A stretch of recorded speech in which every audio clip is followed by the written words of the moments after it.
This is Borders Rugby Special on Borders Rugby Radio with Stuart Cameron.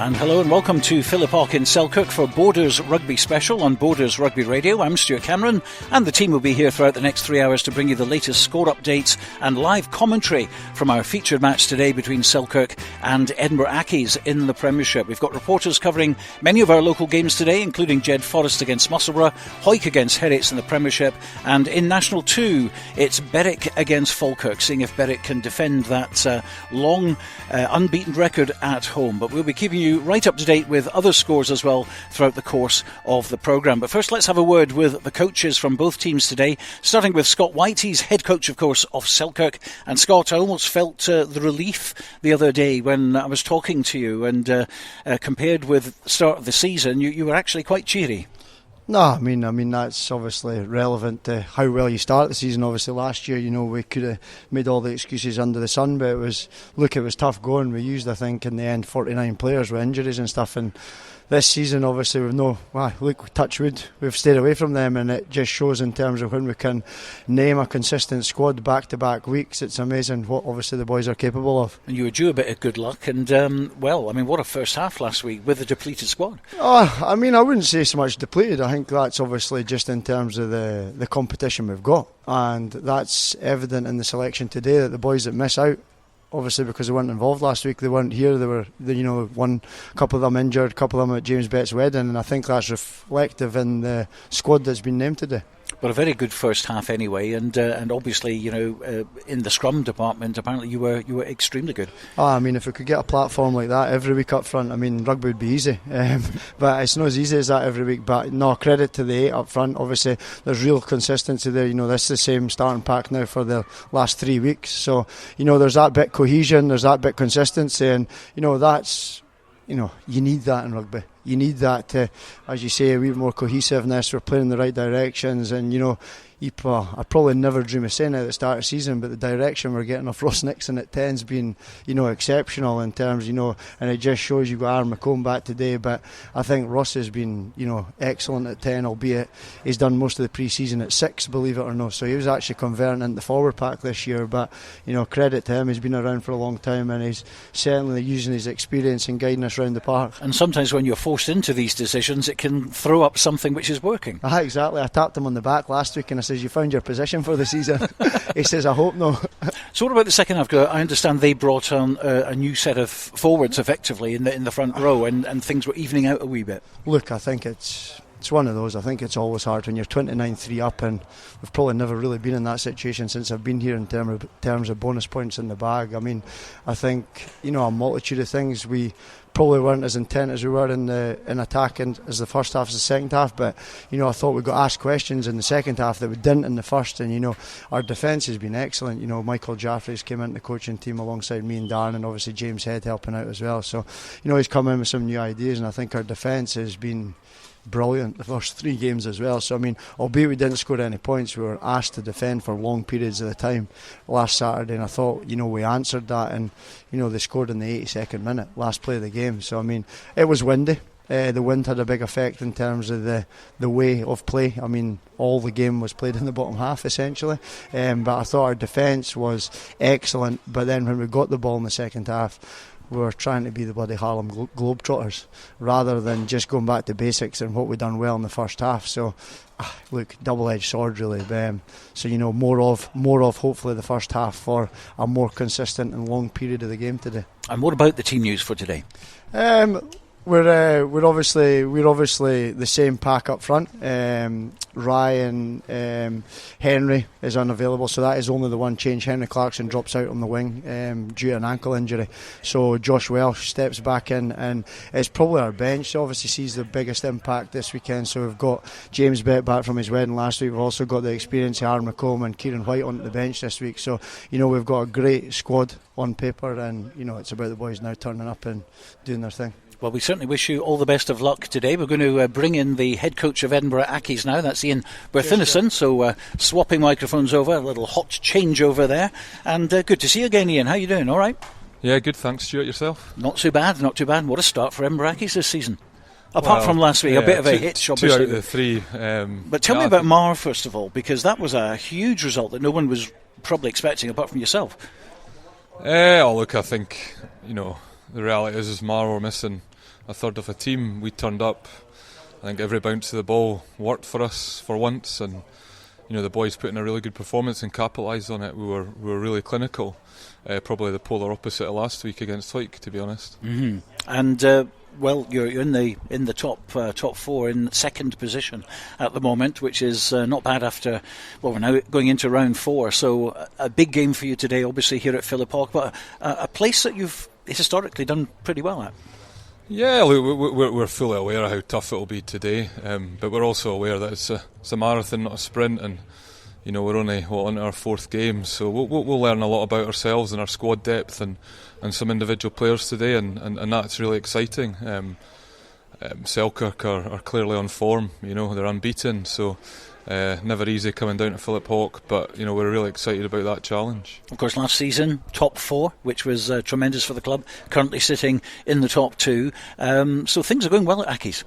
Yeah, look, I think last year was a bit of a bonus, if we're going to be brutally honest. But it's really focused our minds on where we'd like to be, but we're aware of the work that we need to put in to make sure we are there, and I think we're also acutely aware of the Premiership is improving year on year, and teams are improving year on year, and I think this year anybody can beat anybody on their day. I think the last sort of 3 weeks have shown that, really. Now you've got Captain Rory Campbell this season, who's doing a good job for you. What about some of the other new faces that we're going to be introduced to today? Yeah, Rory stepped up as captain when Jamie Looms got injured in that first game after 5 minutes, and he's done really well. Arguably we probably missed him a little bit last week. In terms of, there's not a huge amount of new faces in there. They're guys that have been in and around the club for an extended period, and they've maybe just been flourishing in the second 15 and pushing on there, and now they've really put their hands above the pit, and it's time to give them a shot. Richie Thompson's come over from Ireland for work. Matty Crowther's in the back row at 6. He's been with us for a couple of years, but he's a medical student, so he's just got a bit more time now that he's getting to the tail end of that. So it's just about managing that within there. But really the rest of the guys have been there or thereabouts or around the club for an extended time. There are some new guys that are around. Lewis Wells has had a bit of a big impact. He's joined us from Linlithgow, and that's been great. Kerr Gosman started really well and fitted in well at the club. Tom Drennan's come back. But some of these guys are away on holiday, as I would be if I didn't have 2 kids. So. But it's a very ambitious club. It's always been an ambitious club, and of course it's the oldest club in Scotland, and a lot of celebrations to that aspect happening at the moment around the club. Yeah, look, I think the club's heading in a good direction on the field for sure. Our player base is growing, which is brilliant, and that's numbers. It's not in terms of quality, just in terms of numbers. We've got 2 teams here today. We've got a third 15 down in Jed. We're hoping that the boys will all meet together at about 6 o'clock in Lauder somewhere. Lauder's always the place. It's the place to be, and that's really exciting for us as a club. But on the flip of that, we've got 31 guys unavailable this week. Really? So as a club, we're in a pretty good place. The challenge is making sure these guys get rugby, and I think that's the challenge, across the whole of Scotland, not just with us. Well, it's always good to see you down here anyway. Best of luck for today. No, and Stuart, it's going to be a good one, second versus third. Couldn't have written that earlier this season. Certainly, we'll try our best. Marvellous. Nice to see you, and all the very best. Going to bring in Robin Purdie now. Robin, obviously part of our commentary team today, along with Scott Tomlinson, and you've heard both sides there with the guys, and what's your own thoughts on that? Yeah, I think. Good afternoon, first of all, Stuart. I think if you'd said after 3 games this would be a second v third battle, given that Selkirk have been away to Hawick and Accies have played Mar, you probably would have got long odds, to be honest. But I think that's testament to where the clubs are at the moment. They both seem to be on an upward trajectory. Selkirk have got certainly a very settled look about them. They recruited very well, and I think those maybe that are in the know had an inkling that Selkirk might be an awful lot better than they were last season, and Accies, as Ian alluded to there, to me, to have 30 odd boys unavailable and to churn out 3 teams, I mean, they've got the look of a top 4 team as well, absolutely. And of course, Edinburgh Accies, Heriots, teams like that, you always kind of rely on them, don't you? They always do well. Yeah, they do. I mean, Heriots have came up. They've probably been the club that have adapted to Super 6 the best, and they've got no wins on the board at the moment. But I don't think it's a secret to, I don't think it's controversial to say that they're going to have a different look about them come October when Super 6 ends. So yeah, you're absolutely right. Accies and Heriots are, they're always strong clubs. They always, turn out a number of teams, and yeah, I fancy Accies to be top 4 certainly, and Heriots will move up the table. Now, Selkirk have players back as well, which has delighted Scott White. That's going to give them a big boost psychologically as well. Oh yeah, I mean, you look at their bench today, for example, James Bett, he's played 185 times for the club. He's a Scotland Club international, and Kieran White comes back in as well. He's played at a reasonable level coming back to the club. So yeah, the club's in a good place, results are good, and it maybe just is the case, you've seen it before, whereby the knocks and the niggles tend to have a wee bit less of an impact, and boys want to be involved, and that strengthens the whole squad, and it strengthens the seconds, and then boys can come into the seconds, etc, and just everybody wants to be involved in driving the thing forward. Well, a great start for Selkirk this season so far. Can they continue? I think, you don't want to jinx it, Stuart, but looking at the fixture lists, Selkirk, I think they've got GHA up next. They've got Heriots somewhere in there as well. I think it's almost the last 2 rounds of the first half of the season, if you like, whereby they play Mar and Curry. So, is Scott White going to be Claudio Ranieri, and Leicester are going to do Selkirk are doing a Leicester, so to speak? It will remain to be seen, but they're certainly in a good place. OK, well, after the break, we'll be previewing the rest of the local rugby this afternoon, including an exclusive chat with head coach of Southern Knights, Bruce Ruthven. Based in Galashiels but covering the whole region and beyond, Borders Mortgage Hub is your one-stop shop for all things mortgage related in the Borders. Visit us at bordersmortgagehub.com or call us on 01896 807 008. That's 01896 807 008. Borders Mortgage Hub. Mortgages for the Borders in the Borders. Hello, this is George Ingalls here, and I'm thrilled that my songs are now available on 2 albums, Anthology and Lockdown Blues. Late in the evening, she's wondering what clothes to wear. Both available on iTunes to download and stream. I am the train, been gone since 69. George Ingalls Anthology and Lockdown Blues. Check them out now on iTunes and other digital sites. Hi, Nicky Walker here, Curriculum Learning Manager for Sports and Outdoor Activities at Borders College. Have you ever considered turning your passion for sport into a rewarding career? If so, then why not get in touch at borderscollege.ac.uk/sport. Borders College, regionally focused, globally engaged.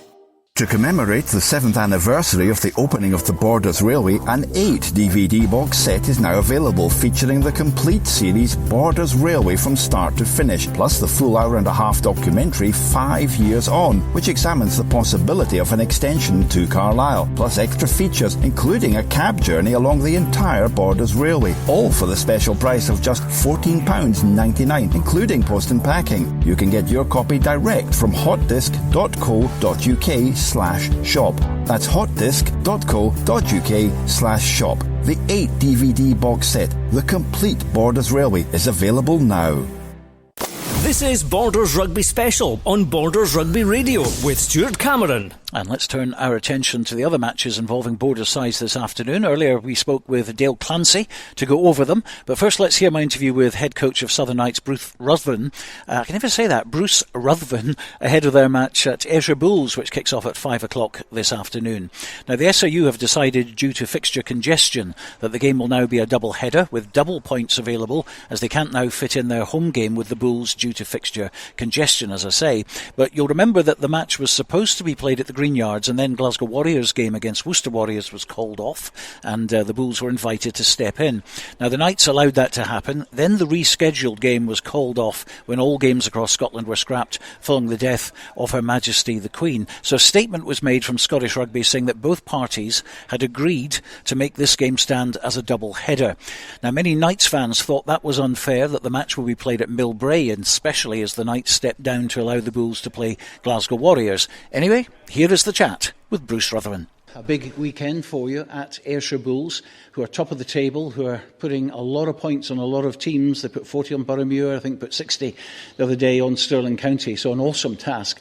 But of course the statement came out from the SRU to say that this is going to be a double header now at Millbrae. Why isn't it at the Greenyards? That's a good question, Stuart. We obviously, it'll be 3 weeks ago now, game was postponed due to the fall-through fixture with the Worcester Warriors and Glasgow Warriors. So, the Ayrshire Bulls ended up going up to Inverness, and we postponed our match. So, we felt that the game should have been rescheduled, and if it was a double header, to be here at the Greenyards. However, ultimately we do what we're told. That's the decision that's been made. Both clubs have now agreed for it to be a double header across at Millbrae. It was disappointing. However, it means one less game for us. Given our injuries, that's maybe not a bad thing. But also, it puts a little more focus on this weekend's game. It makes it a lot more exciting. If we can go across there and get a result, which, you never know, anything can happen. We're right back in there for probably that fourth spot in the Championship. OK, so let's talk about the team then. And in recent times, we've seen a lot of new faces coming in. Obviously, we've seen the history of this season as far as injuries are concerned, and you've had quite a few of them, a few long-term as well. It's been really difficult to get a team on the pitch, hasn't it? Yeah, it's been challenging, to say the least. We came out the sprint having picked up quite a few injuries, recruited some players in. Again, some more long-term injuries again, and these injuries, because it's a relatively short season, we've got 10 games. If a guy misses 4 or 5 games, that's half the season done for these guys who have maybe picked up these injuries in the last couple of weeks. So, and you look at the guys who are injured. Harry Borthwick, one of our leading players, Daniel Sudden. These are guys that are really hard to replace. At this time and stage of the season, recruitment's really tough. Everybody's up and running with their own competitions, whether that's up here or south of the border. But again, it does give opportunities to other players. You look at Rudy Brown came back last week after his under-20s layoff. Harry Morris will make his season debut effectively for the Knights. And Sam Derrick continues to get game time in the back row as well. So you look at that, just the back row, all these guys are young fellas. And you mentioned that. I mean, it's absolutely true. And in a way, in the spirit of Super 6, Southern Knights are playing absolutely to the rules. A lot of youngsters coming through, which is, what you've always told me is the whole idea of Super 6 is to develop young players. Some of the clubs you can't really say that for. No, you can't. And again, we kind of have to look after ourselves, and we stay true to the directive from Scottish Rugby is, the Super 6 is there to develop not just coaches and management, but also players, primarily probably for the professional game. Now, you can only do that if you're playing these players. We'll go across to Ayrshire Bulls this week with 12 of our squad of 23 are under 21 years of age. We've got 5 or 6 Stage 3 players, 2 or 3 Stage 2 players involved in the relative academies, and other guys like Ben Piggles and Kieran Clark, who are their homegrown talent, who'll get an opportunity. And we're under no illusions it's going to be difficult for us at Bulls, but this is where we lie. This is what we want to do. We want to give these guys opportunities, because ultimately if they end up in an environment with Edinburgh this season or next season, or going in under 20s competition, Six Nations, and they're going to be up against it as well, against some big bruising teams. So it'll be no different Saturday. So this is opportunity they get, and these guys will work hard, and they'll do a good job. So how does it make you feel then, knowing that obviously you're doing what you're supposed to be doing, which is build talent, get youngsters into the squad, and now it seems to me, certainly when it first started at Super 6, it was very close, it was very competitive. I mean, usually a score every game made it really exciting. But now there seems to be this kind of divide with Watsonians and Ayrshire Bulls very much at the top, you and Stirling County at the bottom. In the middle you've got Boroughmuir and Heriots. But it seems to be a very squint league now. Well, yeah, I mean, the evidence speaks for itself. You look at the number of young players playing for the franchises week in, week out. and you could get pretty bitter and twisted about things, but ultimately that's the directive from Scottish Rugby. We have to look after our own. I'm quite comfortable in my own skin that, where you look at the number of guys that are playing for Southern Knights regular at the moment that are going into age group rugby, and hopefully 2, 3, 4 years time, the idea is these guys going to represent their country. So that's our big focus, and we feel that we're putting these sort of programmes and plans and game time for these players in place so they can develop.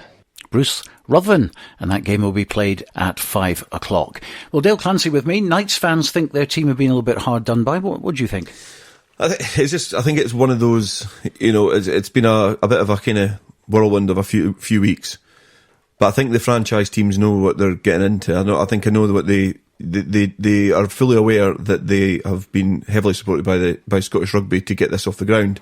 And in long and short of it is that's what Scottish Rugby have said is going to happen, and that's what happens. And I think they've certainly drawn the short straw, because that is a big task to go up to Ayrshire Bulls, try and get anything from that game. I think you can even hear it in Bruce Ruthven's interview there. He is fully aware that they are big underdogs. There's loads of things that you can pick away from that, because I think he sounds heavily frustrated with the way things are going. That probably comes with the fact that they're towards the bottom of the Super 6 league as well. They're part of a process, and it just happens that they've drawn the short straw on this occasion, so it's going to be an uphill battle to try and get anything from it. And I think at the end of the season, if it comes down to it that there's a couple of points between who's in, 4th and 5th, then they'll look back on it and it'll be a bigger point to discuss. But, I genuinely don't think it's going to come to that. But, yeah, it's a difficult one, but I think they certainly could, they're justifiably hard done by making it a double header.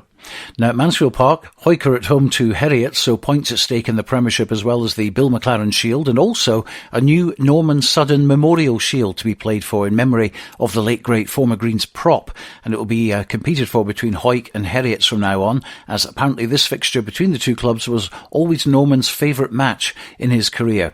We hear now from head coach Matty Douglas. Looking into Saturday, I think it's one that we're pretty excited for.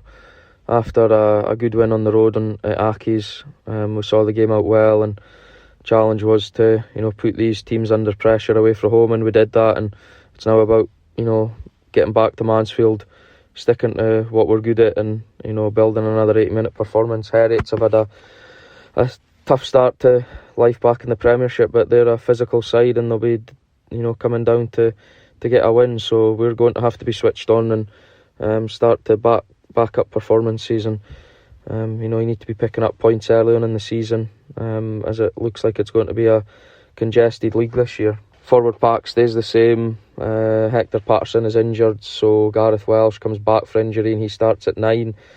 Lewis Ferguson comes in on the wing for Ronan McKean, who drops to the bench, and Sean Fairbairn returns to the squad. He comes onto the bench after an injury at Hoyk 7. So it's a quite consistent squad this week, and we've got a lot of boys pushing for places who will be in the 4, so competition for places is great to have. Kind of added incentive on Saturday, obviously, the playing for the Bill McLaren Shield and the Norman Sudden Memorial Shield. Norman was a huge follower in Hoyk rugby, and one of Hoyk's greatest players. So I know that Norman loved playing against Heriots. It was his favourite game to play in, so this is why the family have decided to play for this shield when Hoyk play Heriots. So I know the family links within the club at the minute, and also around the team. So it'll be an emotional day for the family, I would say, but it's one that the players are looking forward to playing for that, and be great to see the shield getting presented after the game. A nice touch all round, and that will add a little bit of extra spice to a game that should, on form, go the way of the Greens. Yeah, I was actually covering the Heriots, I think it was Boroughmuir game a few months ago, and they also played for a similar type of shield, and I think that's the nice thing that these historic clubs bring to this. They've been littered with traditional players and players who have played at the highest level and served their towns and their clubs really well, and it's a nice nod to Norman Sudden that they're going to be playing for that shield, and it'll be a nice little addition to what should be a good clash as well. Obviously Heriots, as Matty alluded to, have had a difficult start to the season. I don't think Hoyk would have been happy with getting their season off with a draw, but they've certainly managed to put in a couple of good performances, especially that tight win on the road against Edinburgh Accies. So things are certainly looking up at Mansfield, and they'll be hoping to build on that with a win and picking up the Shields. And it'll be Ewan Welsh there reporting for us on that one. Well, in the other Premiership match involving Borders teams, Jed Forest have their third game in a row at home, this time against Musselburgh. So it's 8th versus 9th, and Jed head coach Andrew Brown gave us his assessment. This week we're looking to progress again. Each week I feel that the lads are getting better and better.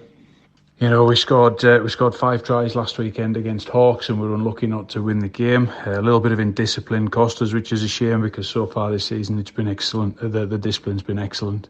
The pack put us on the front foot, which got us going forward and let us win the try count. All led from the front, which skipper Clark Skeldon, who's playing out of his skin at the moment. We've got a few lads back this week. Mason Cullen's back after injury, along with Lewis and Gregor. They're both back this week, and Matthew Atkinson and John Story, the 2 Cumbrian imports, are also back in the mix and available. Last week, seeing a couple of the younger lads sort of really performing. Owen Cranston in 13 played exceptional, and obviously Lewis Walker as well had a great game. Looking forward to the game. All the lads are positive for the right outcome. Andrew Brown, and we're into round 4 now, so no better time for Jed to put some space between themselves and Musselburgh. Yeah, especially with the 3 home games on the bounce, and I think to round that off, a fixture against Musselburgh is a good one, especially after Selkirk put them with the sword last week and away from home. So they're a team that haven't really hit their straps this season at all. They've not really built on what has been developed over the last few years from Graham Patterson, who's kind of taken them through the leagues. Ex-Peebles man, he's kind of taken Musselburgh up to the Premiership, and they've not really been able to push on from there. So from a Jed point of view, obviously they've been performing a lot better than perhaps I predicted as well. It shows you how much I know about rugby. They've been putting in some good performances, but perhaps the results just not going their way. Been scoring a lot of points as well, which is really encouraging. So, I don't know what the outcome of Mr. Buckley's red card was, but I don't know, but I'm sure he'll be off for a few weeks probably. Yeah, so that'll be a big loss for them as well. Especially he's been settling into that 10 jersey pretty nicely. So hopefully they can get the win there. It's a good fixture for them and put some space in between them so they can get a little bit of confidence and push up the league. Well, let's go into National 1, and while all our teams are at home in the Premiership, the opposite is the case in this league. All 3 on their travels, and let's start with unbeaten Gala, who have 10 points from both their games so far in the bag. But how will they do on the road as they face Dundee? Well, here's head coach Stuart Johnson. Away to Dundee this weekend, which will be their first home game of the season, so I'm sure they'll be looking forward to that. They've had a tough start to the season with Biggar away and Highland away. Picked up 1 losing bonus point, but they've scored some points in the process, especially Highland away where they scored 22. But this isn't going to be an easy fixture. We know we need to improve a lot on our performance from Aberdeen last weekend. Picked up the bonus point, but our performance wasn't up to our usual standards, so there's a lot to work on this week. Team-wise is fairly settled going up to Dundee. Lachlan Johnson is unfortunately unavailable this week due to work. And Tim McAvanagh is also unavailable. So Jack Niven comes in for a start at 9, and good to welcome back Andrew Mitchell into the starting team. Well, performing at home is one thing, but taking that form on the road is a different experience altogether. Having said that, you would expect Gala to return to Nidderdale with a win. Yeah, I would think so. It was really good listening when I was away last weekend, coming back and listening to the coverage. It was really great to hear, Gala were in complete control, and Aberdeen are obviously, they dropped down from the Premiership, so it was obviously going to be a difficult game. It's always a long travel for Aberdeen as well, but Gala put in another polished performance, and I think that, going on from the influence that Fraser Thompson gave them, and now Jono's given them at Gala, that they seem to, be putting their hand up to be the favourites so far. I know Robin Purdie was mentioning about Kelso. He really fancies Kelso this season, but I think that it's going to be a very, very tight league again, but Gala are going certainly the right direction to put their hand up for promotion. Well, Melrose will travel to Millbrae along with the Southern Knights as the warm-up match to the Super 6 double-header, and we spoke with Melrose boss Bert Grigg about this one against Ayr. Yeah, obviously a good win at home last week to Watsonians, travelling on the road up to Ayr. this weekend. Hopefully try and back up the result. Unfortunately, last year it wasn't really our best performance, to say the least. So kind of owe them something a little bit. So there'll be a bit of extra sort of fire in the boys' bellies in terms of playing against Ayr again. The team's relatively unchanged. Unfortunately, Angus Runciman's attending a wedding, and Elliot Ruthven has got a family event. So we're a couple of sort of starters down, but the team should be much the same as it was last week. Hoping for another sort of big performance from James O'Neill in the back row. Was outstanding last week, along with sort of Bruce Colvin and Stuart Hutchison at 9 and 10 were really key for us. So yeah, just hoping that we can play that sort of style of rugby away from home. Look to take the game to Ayr and get another win on the board to keep us near the top of that table. Certainly a good result last week for them against Watsonians, getting 40 points on the board. Colvin and Hutchison combo at 9 and 10 working very well, as you would expect.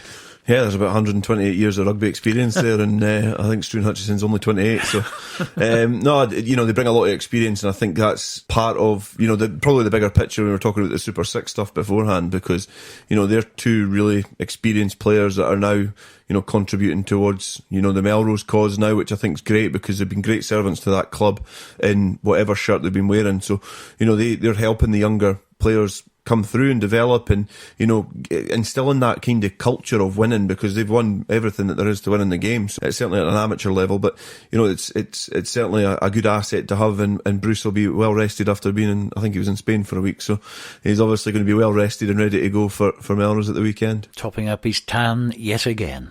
Well, Kelso, of course, visit Biggar to play their match at Hartree Mill, both sides unbeaten, and a tough ask for Kelso for sure. Here's Director of Rugby at Kelso, Neil Hinnigan. Kelso travel up to Hartree Mill this Saturday to face Biggar, who are unbeaten this season, as well as Kelso, 2 from 2, so something's got to give on that front, and it's going to be a hard game. Biggar is a renowned tough place to go and get a result for any team in Scottish Rugby, so it's one we're going to have to really concentrate hard on and roll up our sleeves. I think the weather's just starting to break a little bit, so could be one of those windy, wet days at Hartree Mill where you've got to be one of the purest and toughest teams to get a result. So that's kind of where we are, and we know that as a team, and we do look forward to that challenge. Every game in this league is tough, so every week poses a different challenge, and the elements and the fact that Biggar are a good side is going to make it a very hard place to get a result. But if we can get that result, it really puts us in a great position going forward, and obviously Biggar will be thinking the same. If they can get another win, they're in a great position. So yeah, it's one that's one to look forward to, and I think all our travelling support and the Biggar home fans, etc., all looking forward to this one. On the injury front, we're a little bit down on players. We've lost our vice captain Archie Cummins to a hand injury last week, and he's out for a month, possibly longer. So that's a bit of a blow for us. So Cammy Thompson moves back from the second row to the back row, and Keith McNeil returns to the fray. He's been out for about 3 weeks, so that's a timely one for us. Greg Ponton comes back from his holiday last week, and he replaces Cammy Brown, who is now on holiday. So that's worked itself out a little bit, and Angus Roberts remains on the sidelines for another week. So overall, we're probably missing 4 or 5 guys, but there's a couple of guys make debuts this week who have been working hard with the twos, with the seconds team, the Sharks, and they've deserved a shot. So Harry Cooper comes in on the bench as a back sub. Harry's just returned to the club after being away for 3 or 4 years, where he's starting up his own business and so on. So he's a good Kelso lad that's looking to make an impact this season. So good luck to Harry. Greg Cecil returns to the bench as well. He was left out of the team last week, but returns this week due to more injuries. So yeah, there's a little bit of a shuffle going on, but ultimately we've still got a fairly strong team, and one we're confident in. We can go there and give a good account of ourselves, and hopefully we can get the win, and if not, we can get something out of the game, because away from home, any points you can get is vital in this league. Hard to get anything from a visit to Hartree Mill. Yeah, a pint from a bigger fan would be nice as well. But yeah, it's a difficult place to go for all teams. They've been up to the Premiership. They've been, you know, in the lower reaches of the leagues. But certainly over the last kind of couple of decades, they've been there or thereabouts, and it is such a difficult place to go. Obviously, my time with Peebles, it was our kind of our derby essentially, and I don't think I've ever seen the sun shine on Biggar. You know, you were always going there, and it was windy. You know, it was clatchy underfoot, so that it was always challenging conditions. But you know, it was always a good battle. They are a robust team. You know, they've got like say Big Borth back there. You know, Jardine, who is a bigger lad, he went to Melrose, he's came back, so they've got a lot of classy players. They've got like say Ewan McCara, who's left, and you know, he's went and played a bit of Super Six as well. So you know, they've got a real good rugby culture in that town. It is.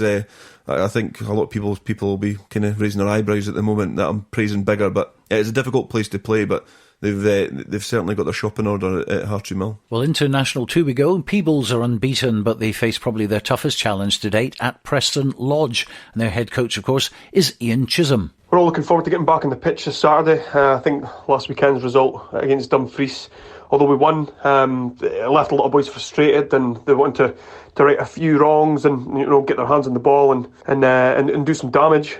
Playing away to Preston Lodge, it's always a tough shift, and look, I've got a lot of respect for what they're building there.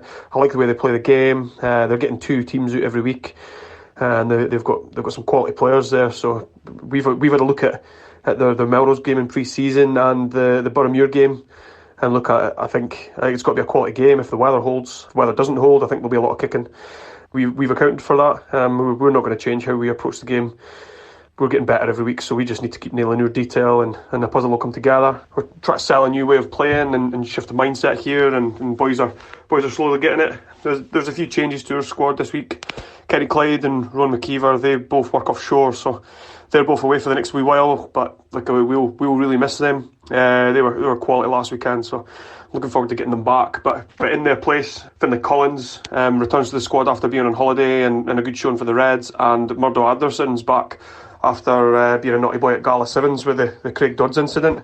There's a few maybes for our squad. Ryan McConnell, he could be in the squad if he gets through tonight's session, pain free.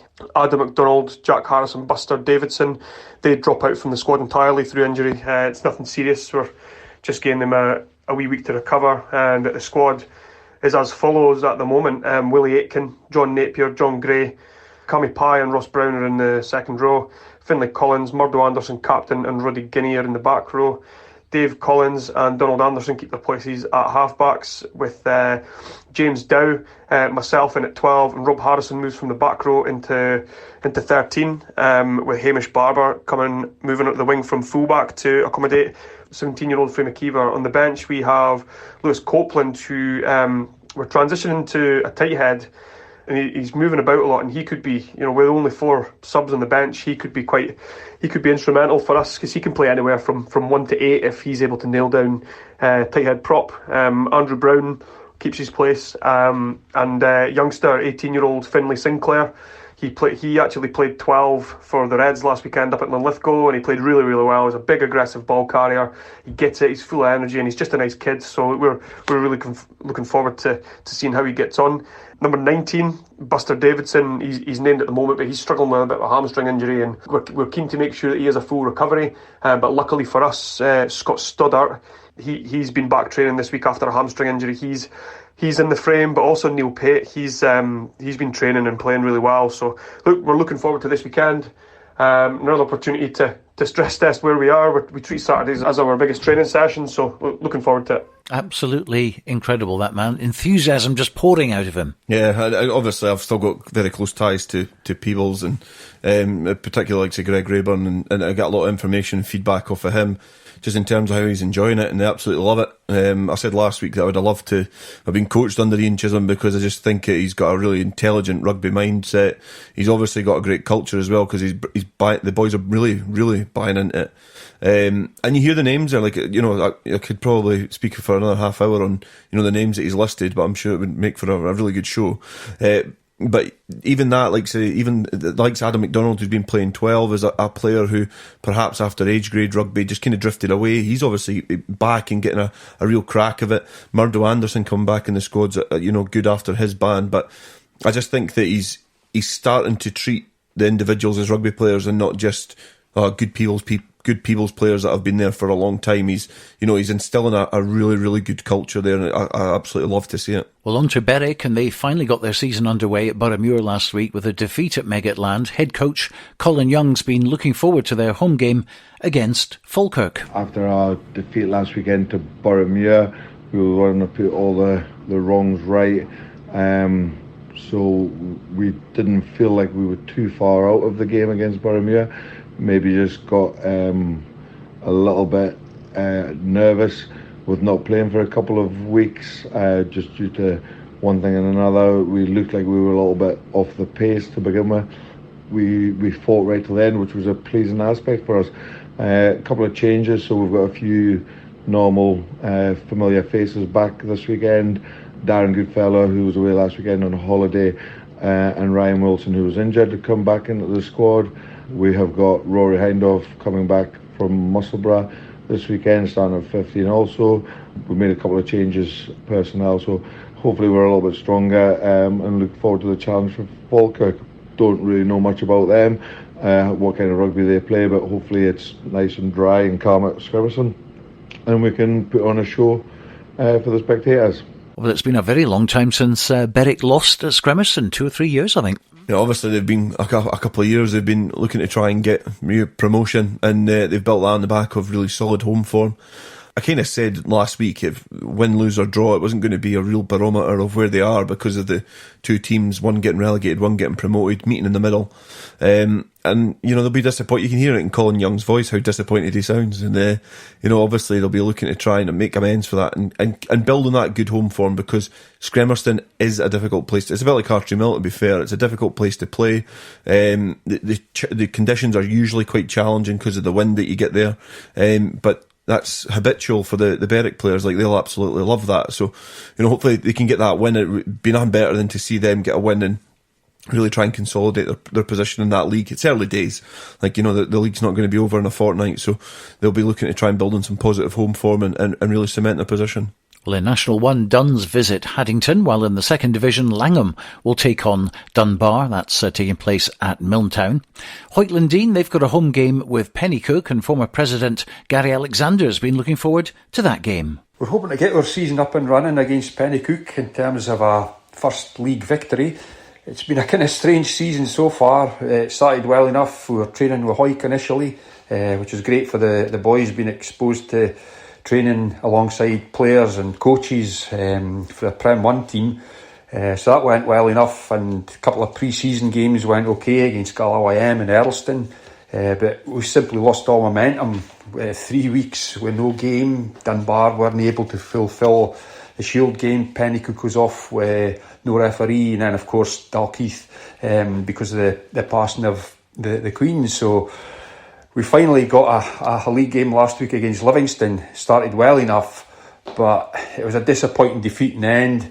47-13. Livingston played particularly well in the second half, but we suffered a big blow early doors. Dave Montgomery, our new captain, he'd already had some storming runs, but he suffered ankle ligament damage.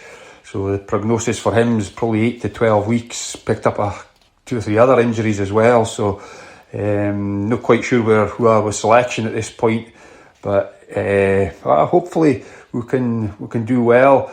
Pennycook themselves, they are coming with a weekend team. Originally Saturday was a blank week for us, but with it being rescheduled against Pennycook, they've got boys away at a wedding, a couple of stag do's, so fair dues are coming down with a weaker side. And even fairer dues, they've made great efforts to fulfil their second 15 fixture as well against Walkerburn, because they were conscious that Walkerburn are trying to get themselves back up and running again. So I think there's a few pairs of boots getting dusted off to play the second 15 game, but we'll be very happy to have them down. We've got a great relationship with Pennycook, and we just hope we can get the boys playing to the best of their ability again. Got the cobwebs blown away last week, and if we can get a performance, hopefully we can get that very first league win of the season. And we wish them all the best. No East League 3 games this weekend. And Kelso Ladies' match against Liberton is also off. Liberton can't field a team, but they did get their first win of the season last week on the road to Dundee Valkyries, and they won 44 points to 5. Great start for a very new team, and Director of Rugby at Kelso Ladies, Ian Anderson, was absolutely over the moon. We are as proud as punch with the team, with a new coaching staff, 7 new players and 4 under-20s. What a start. It just is amazing how they came together, helped each other, and I'm looking forward to the rest of the season. Well, that reaction shows you what it means to players, doesn't it? Yeah, definitely. And I think that it's, for any team to get a big win on the road's obviously a great result. And you can hear from Ian there how chuffed he is that the team have got off to a great start with a win. And, it's going to take a bit of time, as we mentioned last week, and, it could take a bit of time for the female participation in the Borders to really push on like it maybe has in the Central Belt, but that's certainly a great start. I know the Kelso Ladies were in at Borders College a couple of weeks ago trying to recruit some players and, getting their message out that they're looking to try and build a team again, and it's just great to get 44 points on the road for any team's a great result, and Ian Anderson, he's chuffed a bit, so a great start for them, and they'll be disappointed that the game's off this weekend, but I'm sure they'll start building towards the next fixture. Borders Rugby Special. Borders Rugby Special on Borders Rugby Radio.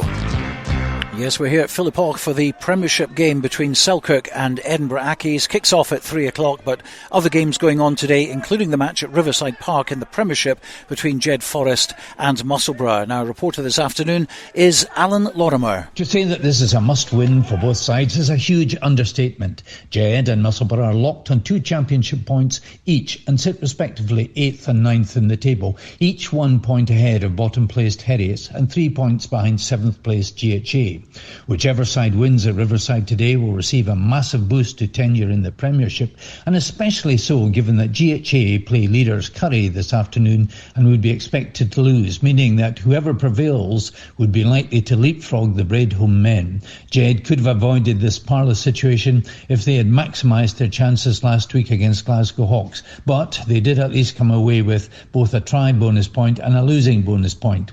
This afternoon they will have to show better discipline and try to build on the momentum they gained from their 4-try spree last Saturday. The return of the young twins, Lewis and Gregor, will add pace, strength and experience to the back line, and with conditions at Riverside ideal for running rugby, the home support will want to see the Royal Blues play an expansive game. Much will depend on how Lewis Walker performs in the 10 jersey. He has Owen Cranston outside him today at outside centre. Jed too looks strong in the forward pack, and if they can subdue the Musselburgh men up front, then Jed's backs could do damage. But Jed will be acutely aware that Musselburgh have shown they are an attacking force as well, under this season's coach Derek Reardon. The Stony Hill side amassed 31 points in their opening defeat to Mar, and against Currie they scored 27 points. Last week Musselburgh lost 8-29 to Selkirk, and that surely will have hardened them for battle today. So a fascinating game in prospect today at Riverside Park, and one from which the victor will gain more than a win. Well, also in the Premiership, Hawick take on Heriots with plenty on the line as well as points. Hawick haven't been beaten in the league at Mansfield Park since 2019, and waiting for us there is Ewan Welsh. Good afternoon from a sun-kissed Mansfield Park, where Hawick look to continue their unbeaten start to the season against newly promoted Heriots. The Bill McLaren Shield is up for grabs today, as is the Norman Southern Shield, which is being played for the very first time. There's 3 changes to the Hawick starting 15 that beat Edinburgh Accies at Raven Place last weekend, and they all arrive in the back line, with Gareth Welsh and Kyle Brunton both coming back from injury to fill the half-back positions, and Lewis Ferguson comes in on the wing. Hawick are strong favourites given their home form, and the majority of the Hawick crowd see this as the perfect opportunity to secure 5 points. Kick-off is 3 p.m. here at Mansfield Park for the Tenants Premiership clash. It's Hawick against Heriots. Thanks very much to Ewan Welsh there at Mansfield Park. Now in National 2, Berwick are playing Falkirk, and Berwick hoping for their first win. Let's bring in Mickey Unota. It was December 2017 newly promoted Berwick last lost at home. Last week they conceded 5 tries in their only league game, losing 35-13 at Boroughmuir. Their forward line is strengthened by the return of Darren Goodfellow, Ryan Wilson, while Nathan Melrose starts. Rory Hindhoff comes in at fullback. Falkirk have played twice, hammering Dumfries and last week losing 27-9 to Newton Stewart, having led 9-7 at half-time. They make 4 changes. In comes hooker Andrew McNabb, Stuart McCulloch at 8, and Ewan Cassels and Andrew Graham in the back line. Berwick simply have to make a statement. The sooner the better. It's Berwick against Falkirk. Thanks very much indeed, Mickey Unotta at Scremerson. We'll be focusing on all those games a little bit later on, plus of course all the other matches in Premiership, National 1 and National 2. I can tell you a result that's come in already. The early kick-off between Heriots and Boroughmuir in the Super 6. It's ended Heriots 22, Boroughmuir Bears 25. And we're not very far from kick-off here at Philiphaugh. Selkirk against Edinburgh Accies in the Premiership. Robin Purdie and Scott Tomlinson, your commentators this afternoon. And Robin, let's look at the other 4 matches in the Premiership briefly. Table toppers are Curry, and they've got a home match against GHA. Yes, Stuart. Curry, you can't see anything other than a home win there, I would suggest. Curry probably will pick up a bonus point there to go 20 points from a possible 20 for the season so far. Speaking of the local teams, Hawick at home, Jed at home, Selkirk at home, I'm fancying 3 home wins there today. To be honest, I agree with what Alan said in his report on the Jed game. It's a massive, massive game for both Jed and Musselburgh. Too early in the season, to use cliches like a 6-pointer, but whoever wins that today it's going to go a long way to determining the outcome of the rest of the season. You mean an 8-pointer? Well, yes, an 8. in football parlance, yes, a 6-pointer, but yes, an 8-pointer. Now, of course, we were speaking to Ian Berthinison a little bit earlier on. He's obviously the head coach of Edinburgh Academicals, and they smashed Mar by 50 points, which was a result that I don't think anyone was looking at. But he did say Mar were under strength. They've got a lot of their players back today, and of course they're away again, but this time to Glasgow Hawks, who have started off reasonably well. Yeah, it's Mar. I think will absolutely be there or thereabouts come the business end of the season. They won't have it easy at the Hawks, nobody ever does, but yeah, I think Mar will have enough there this afternoon, and yeah, possibly a bit of a bump in the road against Accies, but I think just everything Accies touched on that day turned to gold, as Ian alluded to. But yeah, Mar are they've got a big player pool, they're a good outfit, they're well coached, and yeah, they're definitely going to be there thereabouts, and I fancy them for a win today. Interesting, of course, to hear Ewan Welsh and his thoughts on the game. Hawick against Heriots. Hawick unbeaten, of course, starting off with a draw against Selkirk, and then winning their next 2 matches, including that game against Edinburgh Accies last week, by 1 single point coming from behind. But they started 6-0 up. Then, of course, Edinburgh Accies came back with a try to go in front, stayed in front after that, but a late try gave Hawick the victory, and that was a very valuable 4 points for them. Oh yeah, possibly a massive moment in the season as a whole for Hawick, and I said after that result came in last week, that is the result of the weekend, and I stand by that. That can really, Hawick would have expected, I would have thought, to have picked up a bonus point in winning at Riverside, and they certainly would have expected on the season's opening day to win at home to Selkirk at the fortress that is Mansfield.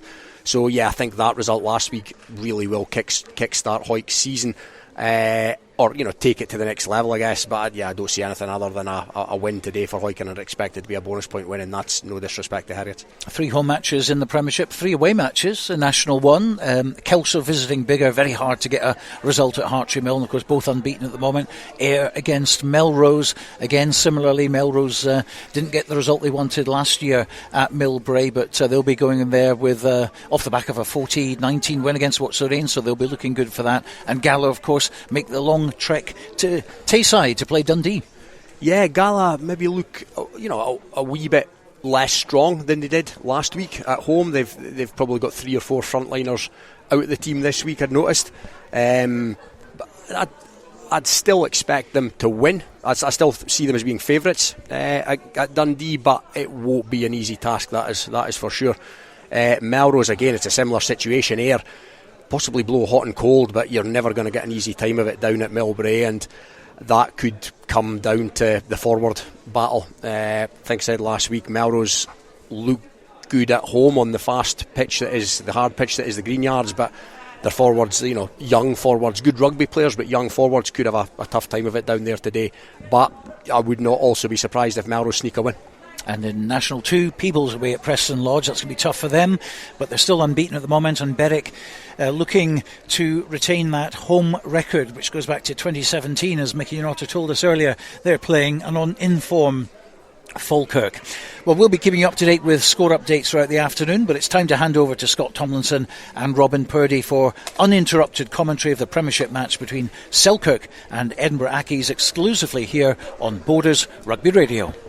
Thank you, Stuart. This is the game of the day. It's 3rd v 2nd in the Tennis Premiership. It is Selkirk v Edinburgh Accies, and with 5 or so minutes to go here at Philiphaugh, let's take a look at today's teams. For Selkirk, first of all, at fullback, Matt Reid's been a good summer acquisition, and he'll form a back three with Josh Welsh, who makes his 150th appearance for the Suitors today, and the impressive youngster Lachlan Ferguson. In the centres, the ever-present Ryan Cottrell continues with Ryan Godsmark, who's enjoying a 6-week Selkirk sojourn before he heads back to Belgium. Ross Nixon continues as a very handy, but some might say makeshift 10, with a live wire Jack Hamilton inside him. Up front, captain Luke Petty and Polish international Zenon Svadrak are the props, with Bruce Riddle continuing at hooker after a good showing last week. James Head and Andrew Cochrane's partnership is starting to blossom in the Boiler House, and for the 4th game running, the back row is unchanged. Andrew McComb, Scott McClimate and Monroe Job are starting to look like a useful trio. For Accies, the classy Ben Appleson returns at fullback, and he'll be supported in the back three by wingers Max Wallace and Lewis Wells, who's a youngster with a growing reputation. Neil Armstrong and Robbie Kent, a potent centre partnership, have given good ball, and inside them are Belgian international Vincent Hart at 10 and the youngster Ben Granger at 9. In the front row, Hamish Campbell is at hooker, and he'll sit between props Cole Imrie and Frenchman Clem Lacour. Richard Thompson and Jake Mills form a new look middle row partnership in the absence of a few, and Matt Crowther, Matt Walker and skipper Rory Campbell make up the loose forward trio. Your man in the middle this afternoon's Grant Stephen, and he'll be ably assisted by Malcolm Pratt and David Chang Lang.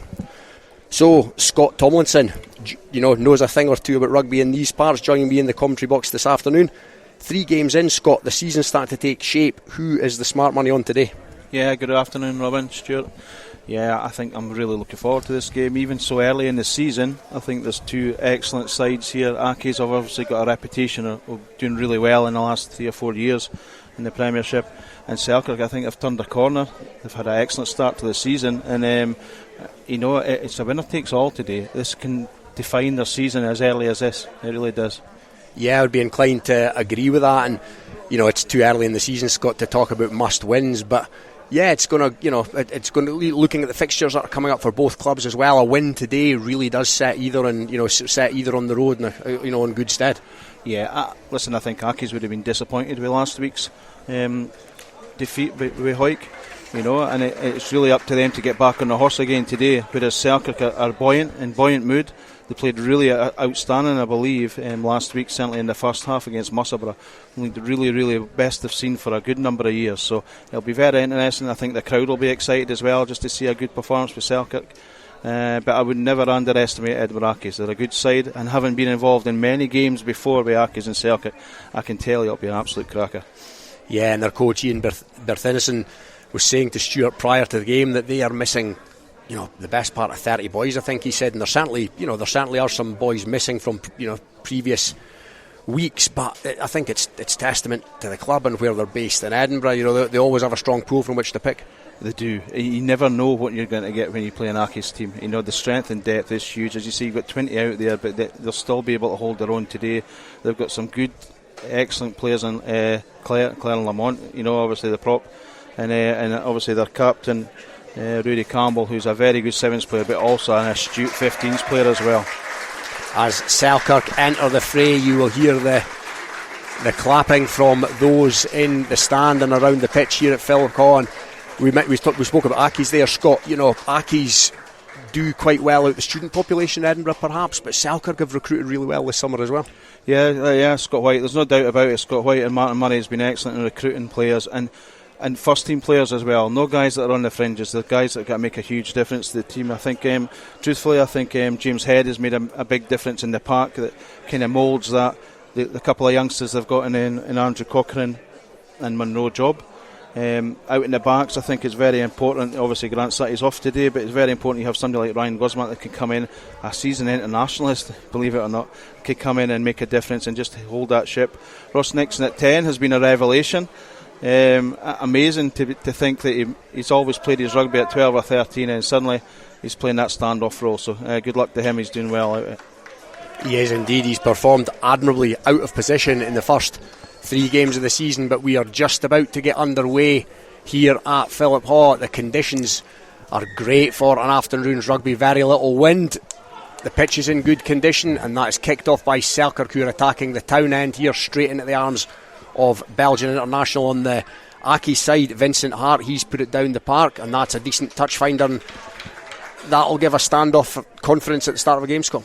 Yeah, it's a good 50-60 metre crossfield kick, made into touch, no mistakes there, so you'll be happy with that. Hart, good start to the game for him. Yeah, Belgian flavour on both sides this afternoon. You mentioned Ryan Godsmark, who's on a sort of 6-week placement here in the Borders. He's over from Belgium. He's a Belgian international, as is Hart. Hart has 10 full caps for Belgium, 2 tries as well. So first Selkirk line out, it's going to be Bruce Riddle to throw into this, just on Selkirk's own 10 metre line, and the king of the line out, James Head, goes up highest and he takes clean ball, and that's a little half break there by McClymondt, takes Selkirk up towards the halfway line. Now here come the rest of the forward pack. Clean ball, Hamilton to Nixon to Cottrell. Cottrell tries to go on the outside, but reasonable defence there by the inside centre for Accies, Neil Armstrong. Now it's the big Polish international Zenon Zvadrak. Selkirk on the halfway line here now. That was dropped there by Cottrell, and there was a little bit of space there, but the referee's going to bring them back for a penalty in and around the halfway line, centre field. And yeah, good maintaining of possession early on for Selkirk, Scott. Yeah, good leg drive as well, aren't they? They're breaking the tackles there. It's a good start for Selkirk. I think they'll be really pleased with it. What was interesting was Accies were getting dragged across to this right hand side towards the stand side, and there was a lot of space down that far side of the field, so I've no doubt Nixon and Hamilton will pick that up in the next wee while. If not, Scott White will be on their backs, certainly, but it's a good start for Selkirk. Yeah, so it's going to be the first attempted kick to touch for Selkirk. It's the scrum half. Jack Hamilton, has he made touch? Yes, he has, right on the 22. So another decent touch finder early in this match, and it's going to be a Selkirk line out.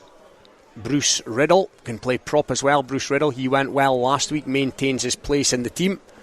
Scored a try on that occasion up at Musselburgh there in what was a convincing Selkirk victory. You know, possibly a phrase we've not used all that often in recent times, but they're certainly flying at the start of this season, the Sooters. So Riddle to throw into this line out. He got his arrows bang on the first effort. Can he do the same again? It's Job that goes up. No, it's gone over the tail there, and that's an error from Selkirk. But it's been knocked on by Accies as the player stooped to pick the ball, but the referee has deemed that's gone forward first by the Selkirk player, and Selkirk would have been looking to build their Scott. Yeah, there are key areas in there, especially early doors at the start of the game. You're wanting to just hit that line out there. We look stronger up front today compared to the Accies team. I like our front row now. We've got a lot of strength and depth in there. We've got a good bench there as well, can make a difference.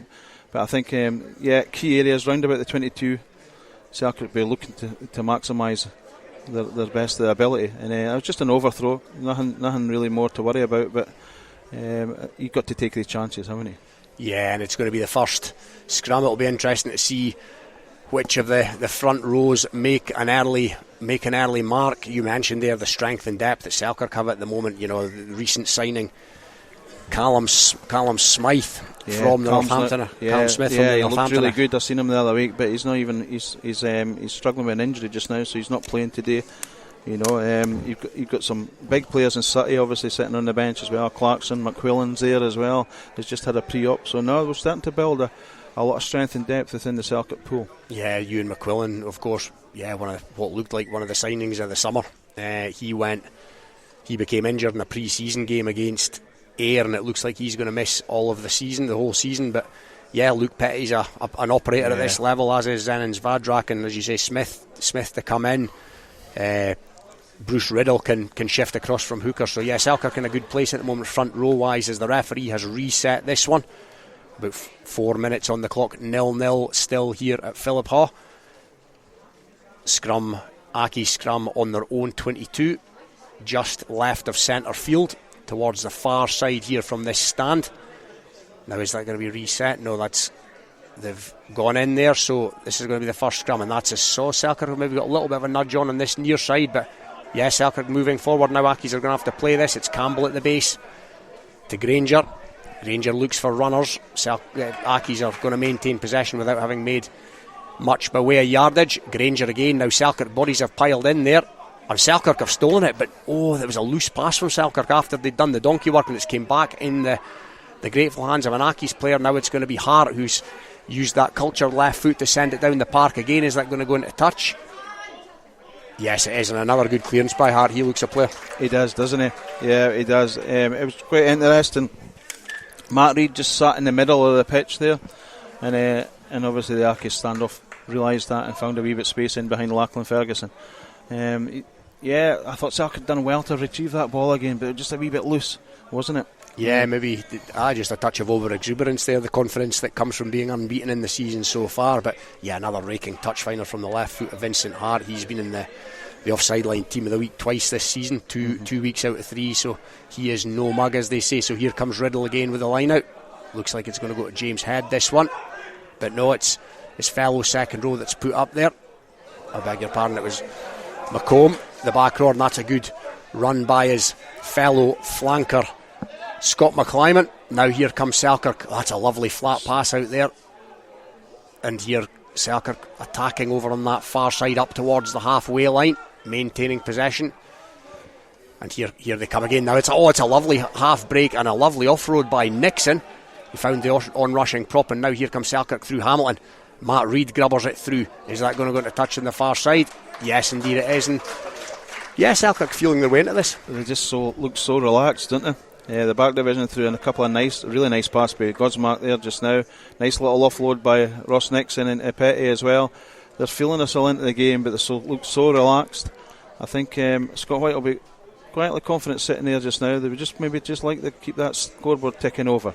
Yeah, and there's just an injury here to an Accies player, so we're going to go to Stuart for an update. Yeah, some early scores. That result from the Super 6 earlier, it was Herrick's 22, Boroughmuir 25. Jed Forest have conceded an early try. Max Outram scoring for Musselburgh. It's Jed Forest 0, Musselburgh 5 at Riverside Park. And National 1, the early kick-off, Ayr against Melrose, 2:30 kick-off. Currently, it's Ayr 13, Melrose 17. 2 tries for Melrose, Struan Hutchison and James O'Neill, both getting scores on the board there. And in National 2, it's Preston Lodge 5 with a try from Finlay Hughes, Peebles 0.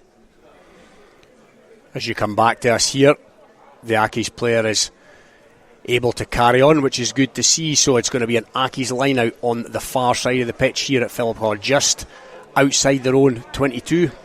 A first throw of the darts for Hamish Campbell, the new hooker. He's down from Aberdeen. He was playing uni rugby up there, and he's a useful acquisition given that normal hooker Callum Black is out. So first bit of pressure for Campbell. First Accies line out as the forwards have a tete-a-tete and come back in. Is it going to be Campbell towards the tail? Slow in bringing it in here. Will the referee make this? Yes, it goes to Campbell, and he takes that clearly. He's got a great skill set, Rory Campbell. Now here come Accies. Good defence by Selkirk in the midfield, 5-6 metres outside the Accies 22 rather. And here they come again. That's the big prop Cole Imrie. Super 6 clubs believed to be looking at him, but it's been spilled and it's in the grateful hands, and what a great dummy that is by Ryan Cottrell. Oh, but no, there's been an infringement in there, and the referee's going to bring them back. Grant Stephen, I was following Ryan Cottrell there. Scott, did you see what the infringement was there? I would like to see that back again, but what I will say is Ryan Godsmark's hands off the back of that ruck there just now, very, very light and simple, and put Cottrell away into space. I think they were pretty hard done by their Selkirk. Yeah, not really sure what the infringement was, but Selkirk had turned it over. They appear to have turned it over legally, and that had sent, as you say, I mean, that's 2 beautiful passes from Godsmark so far. You know, we all know he's a classy operator. I've not seen Ryan for a number of years, to be fair. He's doing a brilliant job at the high school just now, helping the young kids. But you can see he's a talented rugby player, can't he? Obviously, he spent a long time at Selkirk with his brothers as well, you know. But you can see he's got that rugby ability about him. There's no doubt about that. Yeah, and Accies kicked the touch with a penalty, and they've won the line out, and they've rumbled it forward a metre or 2. It's been taken to ground, however, so Granger feeds hard. First touch for Max Wallace, the winger, and Max Wallace is wrapped up by Godsmark after he'd made a metre or two in the midfield. Now here comes the second rower, Jake Mills. Now here come Accies again, it's Hart. He's met well by Andrew Cochrane, however. This young and exuberant Selkirk second rower. Here's the outside centre, Robbie Kent for Accies. Robbie Kent going across the field, but he's found the big second row man, Richard Thompson. He hits it up in the middle of the park, just encroaching into the Selkirk 10 now. Accies attacking the cricket club end here, and again that's another rumble there by Jake Mills. And here they come again, starting to build a few phases now. Accies, and again Wallace, was he in touch here? No, it was intercepted by Petty, and then Petty was taken into touch by an Accies player, so it's going to be an Accies line out. They'll try to take it quickly, Granger, but referee Grant Stevens is going to bring them back. They're right in front of us here. Yeah, that just gives you a wee bit of option of what Accies can offer the game of rugby. Robbie Kent's a very good rugby player as well, and they just opened up, just playing touchline to touchline and just try to create a wee bit of space. Fair play to Selkirk, though the defence looked strong, and not once did they look as if they were going to break that gain line. So a good start of the defensive team for Selkirk. Yeah, going well in defence, as Scott White alluded to pre-match. Michael Jaffrey, the defence coach, here earning his corn. So it's going to be an Accies line out, 0-0. 12-13 or so minutes gone here at Philiphaugh, still 0-0. Another Accies line out, 3 or 4 in quick succession. So here's Hamish Campbell, the hooker, right on the Selkirk 10 metre line, just in front of us here. And again, it's Rory Campbell, the athlete Rory Campbell. He takes it towards the front, and that's a decent carry there by Matt Walker. He was met by Bruce Riddle, and here they go again. This gargantuan prop, the Frenchman Clem Lacour. But again, Selkirk defence holding firm, and they've encouraged the Accies to knock that on, and now Selkirk have possession. Accies in fighting for that at the breakdown, but it's come back on the Selkirk side, so inside their 10 metre line. Here comes Selkirk. But Selkirk have fumbled that now, so knock-ons aplenty there. And what way is the referee going to go here, Scott? He's going to take us back, and I think it's going to be a Selkirk head and feed. Yeah, I think it's just a wee bit scrappy. We just need to look after our own ball, certainly in Selkirk's case. If we can do that, it was a good turnover. I think it was Zen that won that turnover there. Good, strong shape in the body down there. Got the steal, but we just need to look after that possession. If we can, then we certainly look stronger in the backs at present. Yeah, he's always going to be a hard man to knock off the ball. Zen Svadrak, the ex-Pontypool man down in Wales there. He played for Poland against the Netherlands in 2020. Scored on the season's opening day against Hawick as well. So, Selkirk scrum, centre field, on their own 10 metre line. It's Hamilton to feed. Job's at the back, and it's Job that feeds Nixon this time. Nixon's got runners, one of which is Cottrell. Cottrell with the white boots. A strong handoff by Cottrell. Now he sets it back, and it's Hamilton again, and he's got James Head on the charge, and that's a good carry by the big ex-Melrose second row. And here comes Nixon again to Svadrak. Svadrak again now. Selkirk making metres here with every carry. And it's Hamilton. Nixon done so well early in the season, playing out of position, and that's been stabbed through by Matt Reid. Is that going to make it to touch? Yes, it is, and Selkirk now deep inside the Accies 22, and yes, Selkirk carrying with real purpose there, Scott. Yeah, I said before, they're just playing with a real confidence and a bit swagger about them, aren't they? They really are. And then even Matt Reid there, just at the end there, put a nice little kick in there, trying to make Edinburgh Accies kick that ball out into touch there. So, no, good carries with James Head and Zan as well. So, things are going well. We just, when we're down in this business end now, it really is important, paramount that Selkirk put pressure on Accies 9 and 10 and try and keep them in that corner. That's where we want to keep them just now, and see if we can get a turnover and get a try out of certainly points. Yeah, Selkirk will certainly be looking to leave here with the first points of the afternoon. It remains 0-0 here, 15 minutes gone. And it was retrieved. I think it was Campbell again on the line on that far side after it looked like it might have gone astray. But Accies have got possession here. They're trying to rumble it from that line out. They've made a metre or so. Now it's going to go to ground. It's going to come back to Granger, this young scrum half. Played for Edinburgh under-18s in 2009, the product of Royal High School. Or is he going to leave it to his Burley forwards? No, it's Granger with the box. Is that going to go into touch? Yeah, it's into touch now. Over on that far side. He looks a big winger, that Wells, doesn't he? The Edinburgh Accies winger, big strong player. Yeah, there's been a lot of talk about him. He's got 4 tries from his first 3 games. Yeah, he's playing well, isn't he? Yeah, he only joined from Linlithgow in the summer. He's only 19, and he got a couple against Marin, that big win a fortnight ago. I think there's high hopes for him to move up through the levels. But it's going to be a Selkirk line out here, a metre or so outside the Accies 22. Again, Bruce Riddle to throw this one in. James Head, of course, running the Selkirk line out these days. It's been taken in there by Selkirk. So what a great opportunity, a great platform from which to build.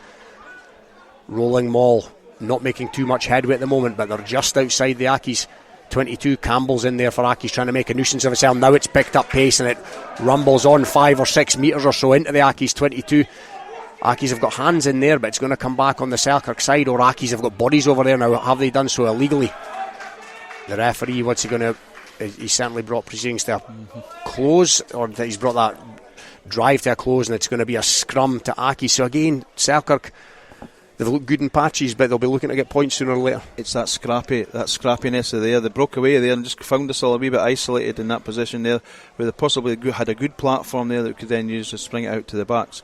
They certainly had something up their sleeve, the Selkirk back division anyway, but yeah, it's going to be one of those games where you've got to take the points. When you get the opportunities there, you've got to take them. Yeah, indeed. And yeah, Selkirk back division look like they look like they're full of tricks and full of running today, but it remains scoreless here at Philiphaugh.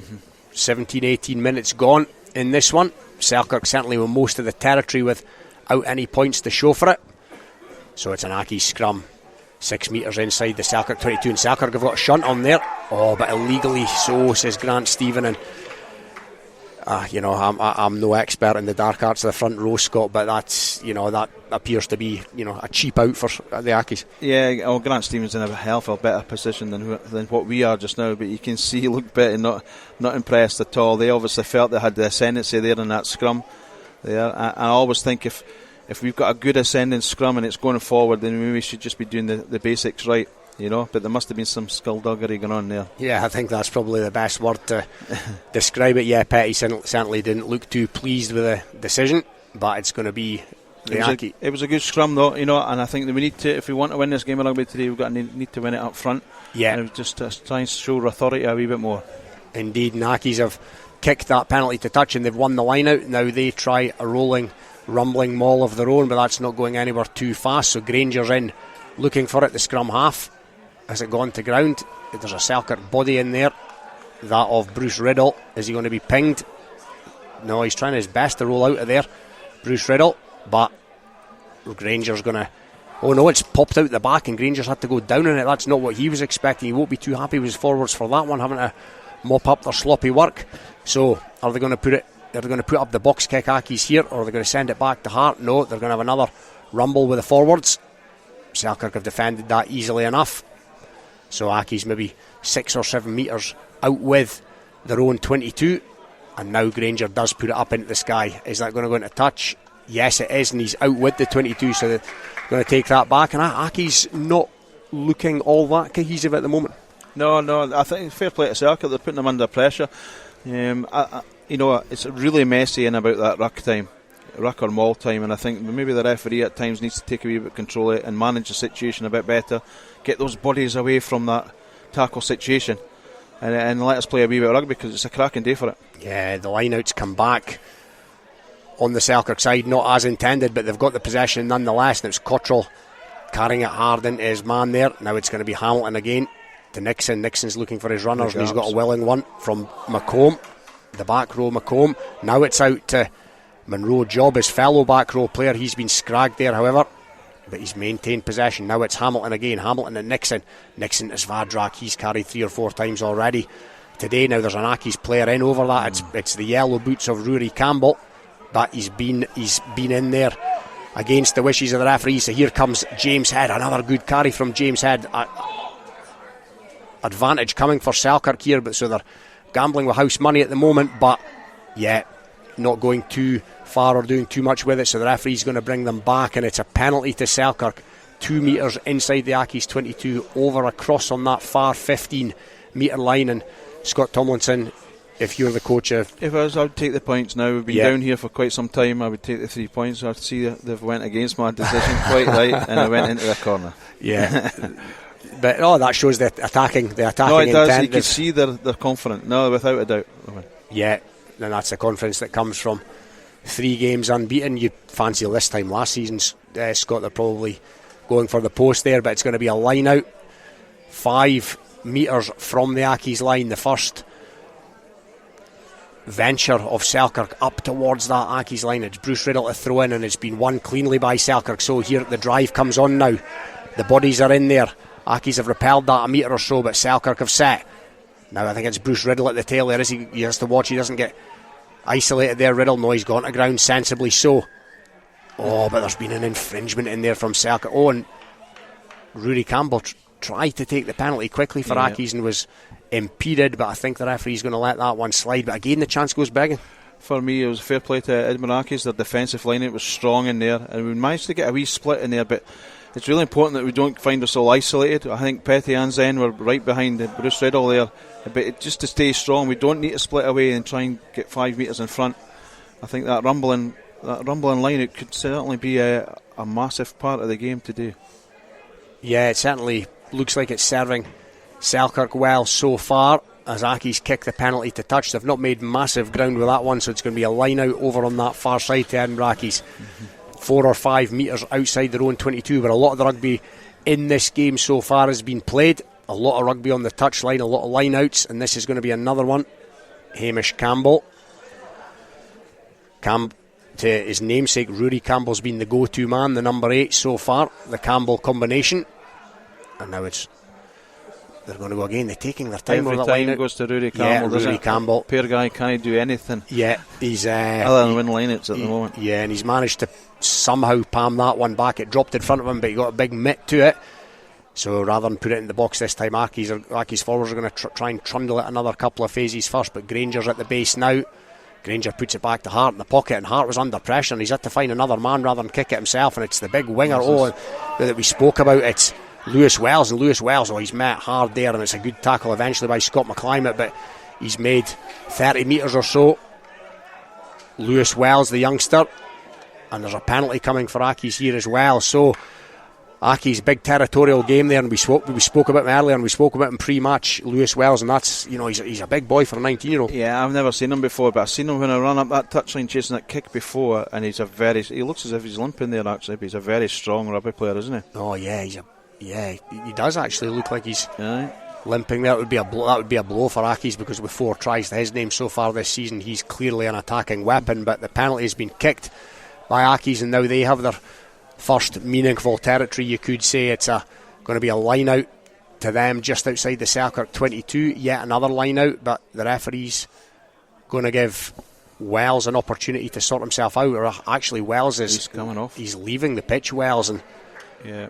It's a big blow for Accies, because him and Robbie Kemp certainly looked the strong players in the back division today. Yeah, that's a real blow for Accies. I think Appleson will move onto the wing, I think. Yeah, and Harvey, Cameron, Barr, this product of the Accies youth systems, come on, number 20. It's a good line out from Accies for the penalty. It's Hart out to Armstrong out the back door. Now here comes Kent dancing feet, but he's gone close to the touchline, Kent, and the arm of David Chang Lang goes into the air, and wasted possession there by Accies. Yeah, I thought they were getting somewhere. Robbie Kent is a strong runner. It was a very good defensive set by Lachlan Ferguson. The lad is only 18-year-old, but he ushered him. He used the touchline as a defence as well and put him into touch. Well played, Lachlan. Yeah, I was impressed by him in the tail end of the season in the sevens for Selkirk when he stepped up, and it's going to be yet another line out here. It remains 0-0 at Philiphaugh, 25 minutes in or so, and it's Bruce Riddle with the Selkirk line out. He goes to head at the tail, but it's gone over head's head, so to speak, but it's been picked up by Ross Nixon, playing like a back row there. He was intended to be playing in the back row this season, but he's started the first 4 games at 10, as is his skill set. Now it's Petty, trundles it up towards the Accies 10 metre line. Hamilton, there's numbers here on this side, and it's Nixon. Nixon's got Job's out to Ferguson. Ferguson cuts back inside, and he's met by the burly figure of Cole Imrie. Sets it up, however, and it's Back to James Head, lovely offload to James Head to Bruce Riddle. Nice 1-2. Here comes Hamilton again, but it goes out the back door to Nixon. Godsmark, another lovely pass by Godsmark, and lovely out the back door stuff by Selkirk here, and it's been kicked into the Accies 22. Now Accies with some defensive work to do here. Ben Appleson, he's met hard, Ben Appleson, and he's driven back, and he's spilled the ball. So here comes Selkirk. No, the referee's whistle blows. They're going to come back for that Accies knock on, and again, without sounding like a broken record, or wanting to sound like a broken record, Scott, those hands of Ryan Godsmark. Yeah, he's got a good left hand pass on him, hasn't he? And a couple of the Matt Reid there as well had a good run. Josh Welsh was showing a good set of hands. I think it's really important. You can see almost when you get to 4 or 5 phases, Selkirk are putting Accies under pressure out wide. We've got that ability to get from touchline to touchline. Fair play to Accies, the scramble defence there tidied it up for them. It did indeed, and there's another break for an injury here, so we're going to go to Stuart for an update. An awful lot's been going on outside of Philiphaugh, I can tell you that. In the Premiership, Curry 5, GHA 19. They've scored 3 tries at Millennium Park. That's pretty impressive stuff. Hoyk 7, Heriots 0. A try for Ross Graham. Jed Forrest 12, Musselburgh 15. We've seen tries for Max Outram for Musselburgh, and also James Ferguson, Owen Cranston and Danny and Paulo Ferreira scoring tries there, and an extra penalty by Danny Owenson. The difference between the two sides at the moment, 15-12 to Musselburgh at Jed Forrest. Aaron Melrose, it's gone half time now, 18-17, but a red card for James O'Neill, so he's done some bad work there, but he's also done some good work. He scored a try for them along with Struan Hutchison, but 18-17 to Ayr at the moment at Millbrae. Dundee 3, Gala 7, GHK 14, Highland 0. Ben Frame scoring one of the tries for GHK. Watsonians 8 through a try by Stu Allison. Stewart's Melville 3, International 2, it's Berwick 5, Falkirk 12, Kirkcaldy 12, Hamilton 0, Preston Lodge 13, Peebles 0, and another score we have at the moment, latest score in East League 2, Hoyk Lindeen 5, a try by Brownrigg, Pennycook 7. And you rejoin us here with a Selkirk scrum 5 metres from the Edinburgh Academicals line, 15 metres or so in from that far touchline here at Philiphaugh, where it remains 0-0, but a very prominent attacking position for Selkirk here. It's going to be this young scrum half, Jack Hamilton, playing his 22nd game for Selkirk today, and here comes Selkirk, picked off the base, and it's Josh Welsh with the carry, the winger. Selkirk maintained possession here. Are the forwards going to have a rumble? Yes, they are. It's driven in there by Petty, the captain. Hamilton's at the base. He's got some big runners here. One of them is James Head, who runs off Nixon, but James Head's drigging back there. That's good defence by the Accies, but the Head's done well to get that away. Now it's Nixon in the shadow of the post, and the referee's arm's out here, so Selkirk playing an advantage. It's James Head again with another carry. Is James Head in here? No, but he sets it back. The forwards having another bash, a metre or so from the line. Hamilton's at the base here. Is it going to come out? It's come out to Petty. Is Petty over? No, he's held up just short. So more great attacking position for Selkirk. It's taken in there. Wasn't the cleanest by McClymondt, but he's done well to mop that up. They're still playing an advantage here, so something is coming for Selkirk regardless. Hamilton's in there. He has a look. Goes again to his big forwards, none bigger than James Head. James Head trundles it up and he set it back just shy of the Accies line. Hamilton's in there again. It's left, however, and it's McClymondt. McClymondt has a dart. Is McClymondt over? No, he's held up just short. Again, good defence by Accies, but Selkirk really knocking on the door here. Will they blow it in for the first points of the afternoon? Somebody's round the corner. A forward is round the corner, and is it a try to Selkirk? It is indeed. It's the skipper, Luke Petty, and on the balance of play, Scott, that's no less than Selkirk have deserved. But I think the main thing was just to take. There was no frustration there. They just took our time. We made every metre count. I noticed the touch had his flag out before, which I was a bit concerned about, but he put it back away again. I noticed he's going across there now. I hope not, because certainly deserved that try, and it was really important to get that try for Selkirk. Yeah, so the first points of the afternoon, Selkirk 5, Edinburgh Accies 0 with a kick to come. Matt Reid with his first attempt of the afternoon upcoming, but yeah, Selkirk look, that was play, as you mentioned, calm, composed, the mark of a team that's full of confidence. Yeah, and you can see that, and they're possibly maybe just playing a wee bit too much rugby just now. Let's win the forward battle, and then in the second half we can release. We've got a very good bench sitting on that bench today, so be interested to see what the referee's got to say though. Yeah, and the touch judges are in. He's going to have a word with the captains. Luke Petty's been sent away, which he'll be a happy man. Would make you think it's an Accies indiscretion. Rory Campbell's having a chat with the ref, Grant Stephen, as is one of the Accies players whose number evades me at the moment. I think it's possibly their open side, Matt Walker. I think you're right. Yeah. So what's this going to be? Is he going to tickle the pocket? Grant Stephen, the kick has not happened yet because of this chat. It would be a blow for Accies this if they were to concede a try, and they're going to. And it's a yellow card for Matt Walker, so they're down to 14 Edinburgh Accies. Matt Reid's conversion to come, and they've lost probably their most potent attacking weapon of the season so far in Lewis Wells. So all in all, a bad 6 or 7 minutes for Accies. Yeah, listen, what I liked about Selkirk there was that James Head, Zen, Petty were all carrying really, really hard, and he had the other guys working, supporting and looking after that ball for them. So I think it augurs well for the rest of the game, certainly. As the first kick of the afternoon splits the kindling here at Philiphaugh, it's Selkirk 7, Edinburgh Accies 0 with half an hour or so gone. So Selkirk in the ascendancy here, and we spoke about recruitment, Scott. Just how big an impact does James Head have? Yeah, it's the second time I've seen James, but he carries it really well. He's obviously he's brought a wee bit of structure with the lineouts as well, and his experience with the lineouts, and I think the guys have built that round about him as well. They're feeding off him. It's always really important to get your recruits, but it's about getting the right recruits at times. And certainly Selkirk have had excellent young players in the past, and then we just need a couple old heads to make the difference for the team. Yeah, and speaking of young players, that was Lachlan Ferguson that received the Accies kickoff, went on a darting run and was hit hard by Cole Imrie. But here comes Selkirk again. It's another lovely left-handed pass from Godsmark, and Selkirk are off and running here. It's been put down the park, it's kicked into the Accies 22, and it's bouncing towards the touchline, and it's over the touchline, and it's going to be an Accies line out deep inside their own 22. And Selkirk, as we keep saying, Scott, that they just weren't playing like this season, and that's confidence. Yeah, no, it is, and you can see even Bruce Riddle gave that release out the back door there, that hook to Godsmark, and Godsmark gave the good another 15-20 metre left-handed pass. Josh Wells came back into the side this week again, very good kick down that bottom side. Understands as well that he doesn't want it to hit touch, he wants them to kick it out and puts them under pressure again. Yeah, it was great play by Welsh, his 150th appearance in the Navy jersey today, 66 tries, so no mean strike rate either.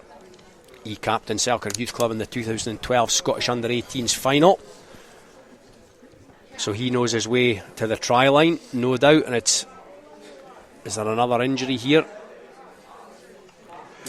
There's certainly an element within the Selkirk team this year that we seem to be managing the game a lot better than what we have done in the last couple of seasons, and you could see that in that phase of play there just now. There's times in the past where Selkirk would just want to run everything, and are quite capable of doing it at times, but there and now we recognise the right option was to stick it down at the corner there and make Edinburgh Accies play it out.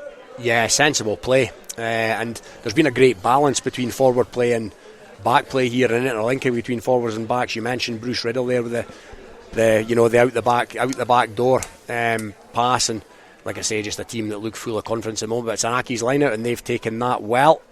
It was Jake Mills, the ex-Aberdeen uni player. He's a strength and conditioning coach at Merchiston School. So Accies deep inside their own 22 are going to try and truck this through the forwards, but they're met hard in the challenge there, one of which was by James Head. So Selkirk have swarmed that breakdown, and they're going to come up with the ball. Selkirk here is back on the Selkirk side, now in the shadow of the Accies post, and another carry by James Head. He's held up, however, and driven back. Actually, good defence by Accies there. Vincent Hart was one of those players. Now it's Nixon. Did that go forward from Selkirk? The referee deems that it didn't, so Selkirk maintaining possession here. And another score for Selkirk at this time the game would do no harm at all. It's Riddle with a pass, and it's Vadrak who tried to pop it out the back to Monroe Job, but that was maybe just a little over ambitious, and it's been spilled forward into the grateful hands of an Accies player. And again, that's that left boot of Vincent Hart that's sent it down the paddock here at Philiphaugh, and that's gone. That'll be a 50-22, Scott. Yeah, I think Selkirk will be disappointed with that one. We just got turned over there. Fair play to Accies, though. You know, they've had to front up and defensively, and they're starting to do that there just now. Yeah, and I beg your pardon, it's not a 50-22, it's going to be a Selkirk line out. Bruce Riddle right in front of us here. So yeah, another opportunity goes a-begging for Selkirk, but they're going to keep knocking at the door. They've reduced the line out here, and it's going to my job at the tail. Is that straight? The referee says it is, and that will suit Selkirk just fine. Oh, and there was a half a metre there for Nixon to try and exploit, and he's got the ever-present McClymont on his shoulder. So here comes Selkirk on halfway. Good 2-3 metre carry there by Bruce Riddle. He's starting to become prominent in this game as well, and it's Nixon. Oh, Nixon's used the dummy runner there. Yeah, lovely pass from Nixon. And speaking of it, that's a bit more of a loose one for Godsmark, but it's come to the intended target eventually, and there's a Selkirk runner from the inside there, and that's Cottrell. Cottrell's got Welsh on his outside. Welsh out the back door to Ryan Godsmark, and the crowd will tell you that is a wonderful Selkirk try.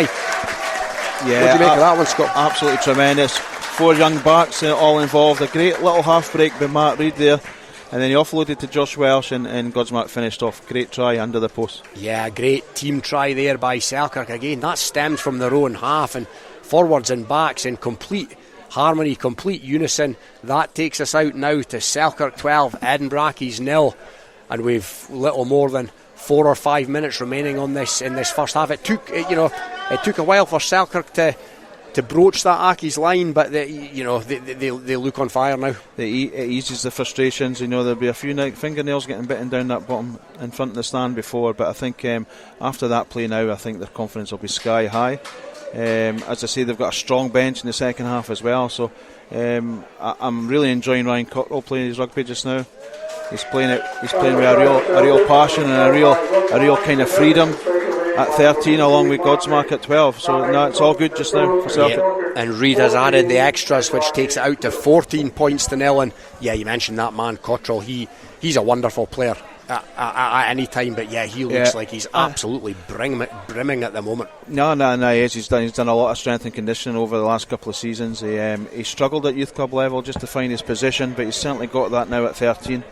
And he's excelling. He enjoys the 7th Circuit as well, so it's gave him that confidence in the 7th Circuit. I know Fraser Hartness works with him quite a lot as well, so he's certainly got the ability to beat a man. There's no doubt about that, and offload the ball if need be.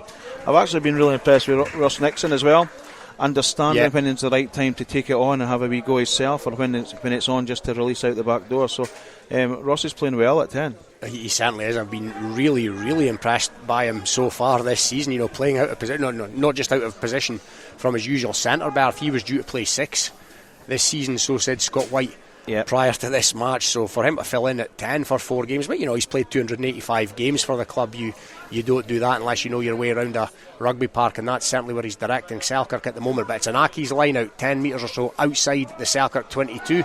Not had much territory. Accies, it's another slow line out, but referee's happy enough. Comes out to Hart. Hart's got Armstrong. Armstrong's hit hard again. Nixon using that physical that centre physical side of centre-like defence, and he's been held up there. I think he has. Great defence by Selkirk there. Nixon was in there, Godsmark was in there, and they can do it on both sides of the ball. Yeah, it's really interesting. This is a real quandary for Scott White, because he would not have been expecting to put Ross Nixon in at 10 at the beginning of the season, and now you have an excellent vice captain in Aaron McComb sitting on the bench there just now. But Ross Nixon is certainly playing the best rugby I've certainly seen him in the last 12 years at Selkirk Rugby Club. Yeah, you mentioned Aaron McComb. What a player to bring off the bench as well as the game wears on, along with Kieran White and along with James Bett. Yeah, that strength and depth now, and we touched upon at times like this when things are going well, maybe just the knocks and the niggles are forgotten about a wee bit more than if you're struggling. It's right, you always find that, don't you? You tend to play with those little knocks, whereas if you're getting beat all the time, it becomes so hard. And last year they couldn't buy a win, to be fair to them. They'd had so many injuries and so many frustrations, whereas this year Accies are just really starting to struggle. They're losing 2 players in the beginning of the half there. They're starting to stamp the authority on the game, the Selkirk Park. Yeah, and it was certainly a strong scrum there from Selkirk. It was very much in the ascendancy, but the referee's going to bring them back, and it's going to be another head and feet to Selkirk. But yeah, that scrum was moving forward at and rate of knots there. Yeah, and your Robbie Kents and your Campbells of the world at number 8 there is struggling to get into the game. Yeah, he's went well on the touchline, Rudy Campbell, but we've not seen too much of him with ball in hand. He, by all accounts, was on another level in the big win against Musselburgh, but Accies not having it easy here today at Philiphaugh, where it remains Selkirk 14, Edinburgh Accies 0, just shy of half time. So Selkirk heading feet to the scrum, centre field on their 10 metre line. It's going to be Jack Hamilton, but the referee's going to have to reset that. It's a mess as they come up the front rows. Bit of pushing and shoving in there. Yeah, and the referee, Grant, he needs to show his authority a wee bit. There's been quite a lot of this going on throughout the game, and thankfully it's not spoilt the game. It's still been a good, entertaining game. But he just needs to stamp his authority. There's probably a few older heads in there just trying to control the game in the middle of that scrum. Yeah, and as he resets, we're going to cut to Stuart for an update. Yeah, just some quick updates. Curry 5, GHA 26 now, and they've got their try bonus point. Hoyk also have a try bonus, 26-0 up. Andrew Mitchell and Dalton Redpath have added tries to a couple from Ross Graham. Jed Forrest 12, Musselburgh 22, Selkirk 14, Edinburgh Accies 0, and plenty more going on in National 1 as well. Aberdeen 7, Stirling 7 is a latest. Ayr 18, Melrose 17, Dundee 3, Gala 14, GHK 19, Highlands 6, and Watsonians 8, Stewart's Melville 9.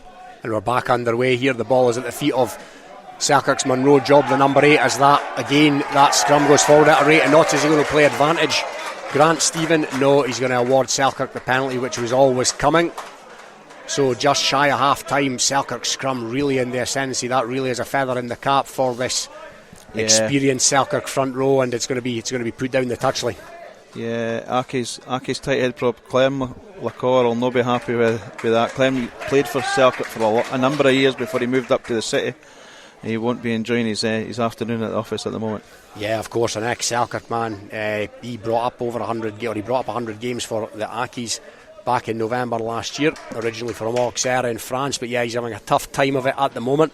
And it's another Selkirk line out. So much of this game played on the touchline is going to be Bruce Riddle to throw in on the Accies 10 metre line, and it goes to Head at the tail, and Head's fumbled that, but it's been well gathered up by, no it's not, it's been fumbled as well by the scrum half Jack Hamilton. 3 or 4 different knock-ons there, so Grant Stevens going to bring them back for the first one, which was by James Head at the tail, and Selkirk might have been looking to build possession there and finish the half of the flourish. No, I think the score they scored before was off the top line out ball. I think if they can just get that right, I think there could be some more scores coming in the second half. Certainly, it's just a wee bit scrappy those line outs just now, isn't it? And it's just not giving Hamilton the good off the top ball that he's expecting. Yeah, just Selkirk not quite turning the screw as yet here at Philiphaugh in a first half where they have been reasonably commanding, but they have left probably a couple out there in their quest for a bonus point win. But it's going to be an Accies scrum on their own 10 metre line, 15 metres in from the stand. Ben Granger, the young scrum half. Now Selkirk have got the shunt on here again, and a prop has popped out of there. Oh, but it's been, the penalty was coming. The prop came out of there as quick as you like, Scott, and the Selkirk front row are having all kinds of fun at the moment. Yeah, Cole Emery and Hamish Campbell are struggling in that front row, and he keeps popping up, Hamish Campbell, so obviously the pressure's coming on. Fair play to Bruce Riddle playing in that hooker position. There's obviously a lot of pressure in there, and the referee had to deal with it, and thankfully he has there.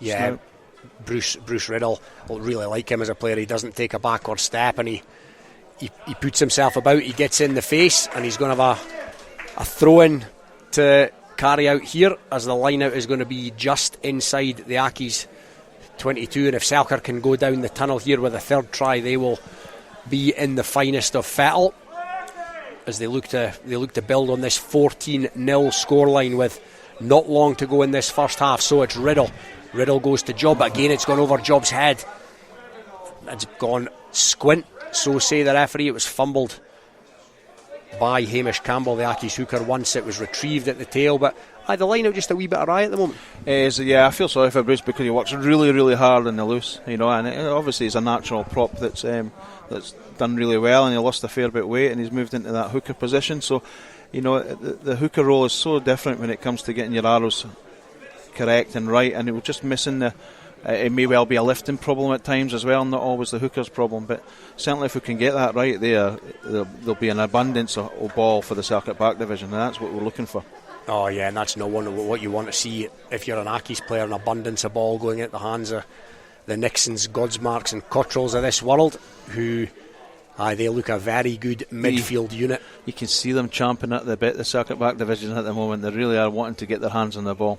Oh, they are, yeah. And I mean, no wonder, because it was an outstanding try they scored on the right hand side just before. Yeah, and the likes of Aaron McComb and Kieran White will be champing at the bit, and young Finlay Whelans, for example, he'll be champing at the bit to get back into this squad. Selkirk do have what appears to be an abundance of talent this season, but it's going to be an Accies scrum here as the half comes to or inches towards a close. It's just inside their own 22, 15 metres in.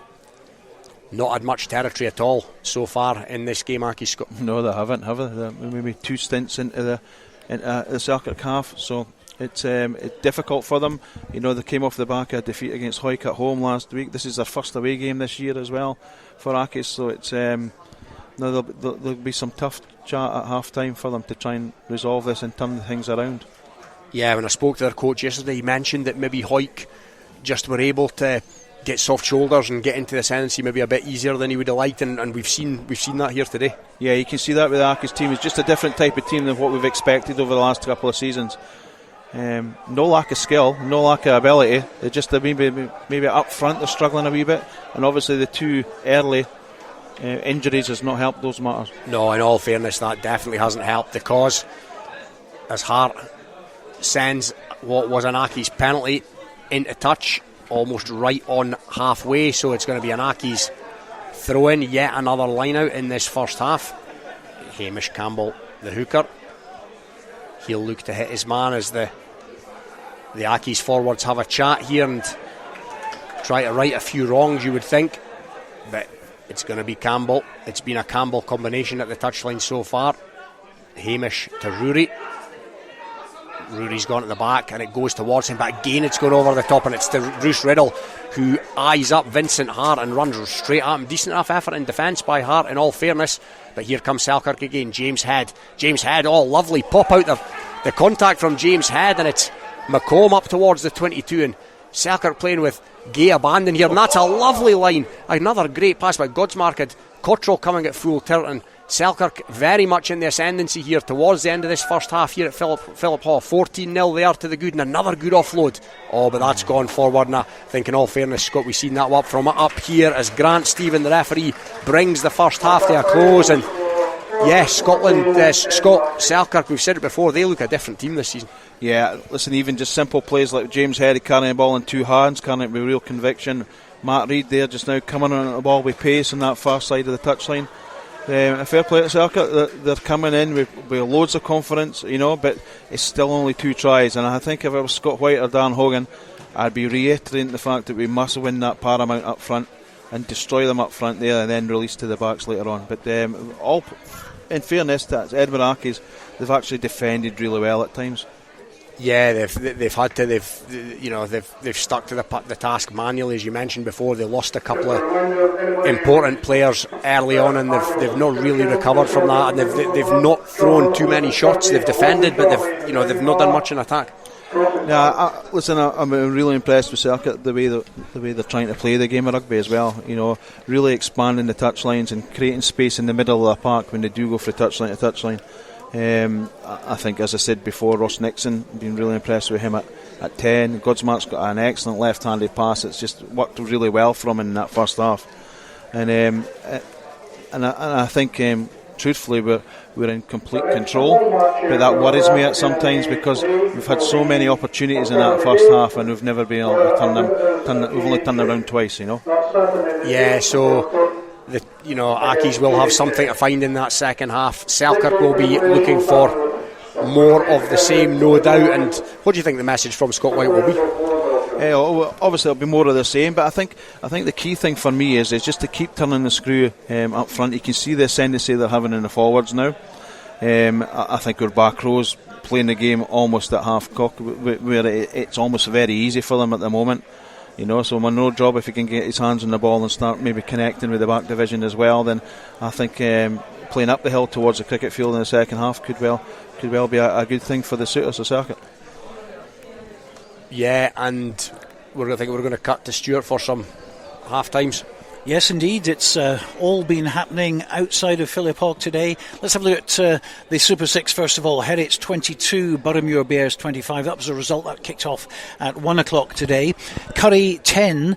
GHA 26 is a half-time scoreline at the moment. Glasgow Hawks 20, Mar 8. So the big two behind at the moment. Hawick 26, Heriots 0. We'll have a half-time report from Ewan Welsh very shortly. I think we can go to Alan Lorimer now at Riverside Park. Half-time, Jed Forest against Musselburgh.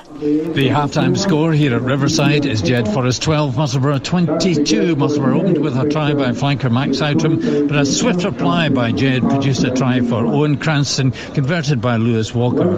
Then Musselburgh took the lead again with a well-constructed try for wing James Ferguson. Danny Owenson kicked the conversion in a penalty goal, only for Jed to hit back with a Paulo Ferreira try. Then when centre Finlay Thompson exposed weak tackling by Jed, Musselburgh 3 tries to the good. Owenson's conversion giving the visitors a 10 points advantage at the break. Half-time, Jed 12, Musselburgh 22. Well, here at Philiphaugh it's half-time, of course. Selkirk 14, Edinburgh Accies 0. Edinburgh Accies not really getting the rub of the green today. Selkirk good value for their 14 points. Let's have a look at National 1. Half-time whistles blown at Rubislaw. Aberdeen 14, Stirling County 10. Ayr Melrose, they're still playing. It was a 2:30 kick-off. Very tight over there. 21-24. Melrose have scored another try. So they're leading that one 24 points to 21. We're still waiting on Biggar and Kelso. We've heard nothing from there as yet. Dundee 10, Gala 14 is a latest score.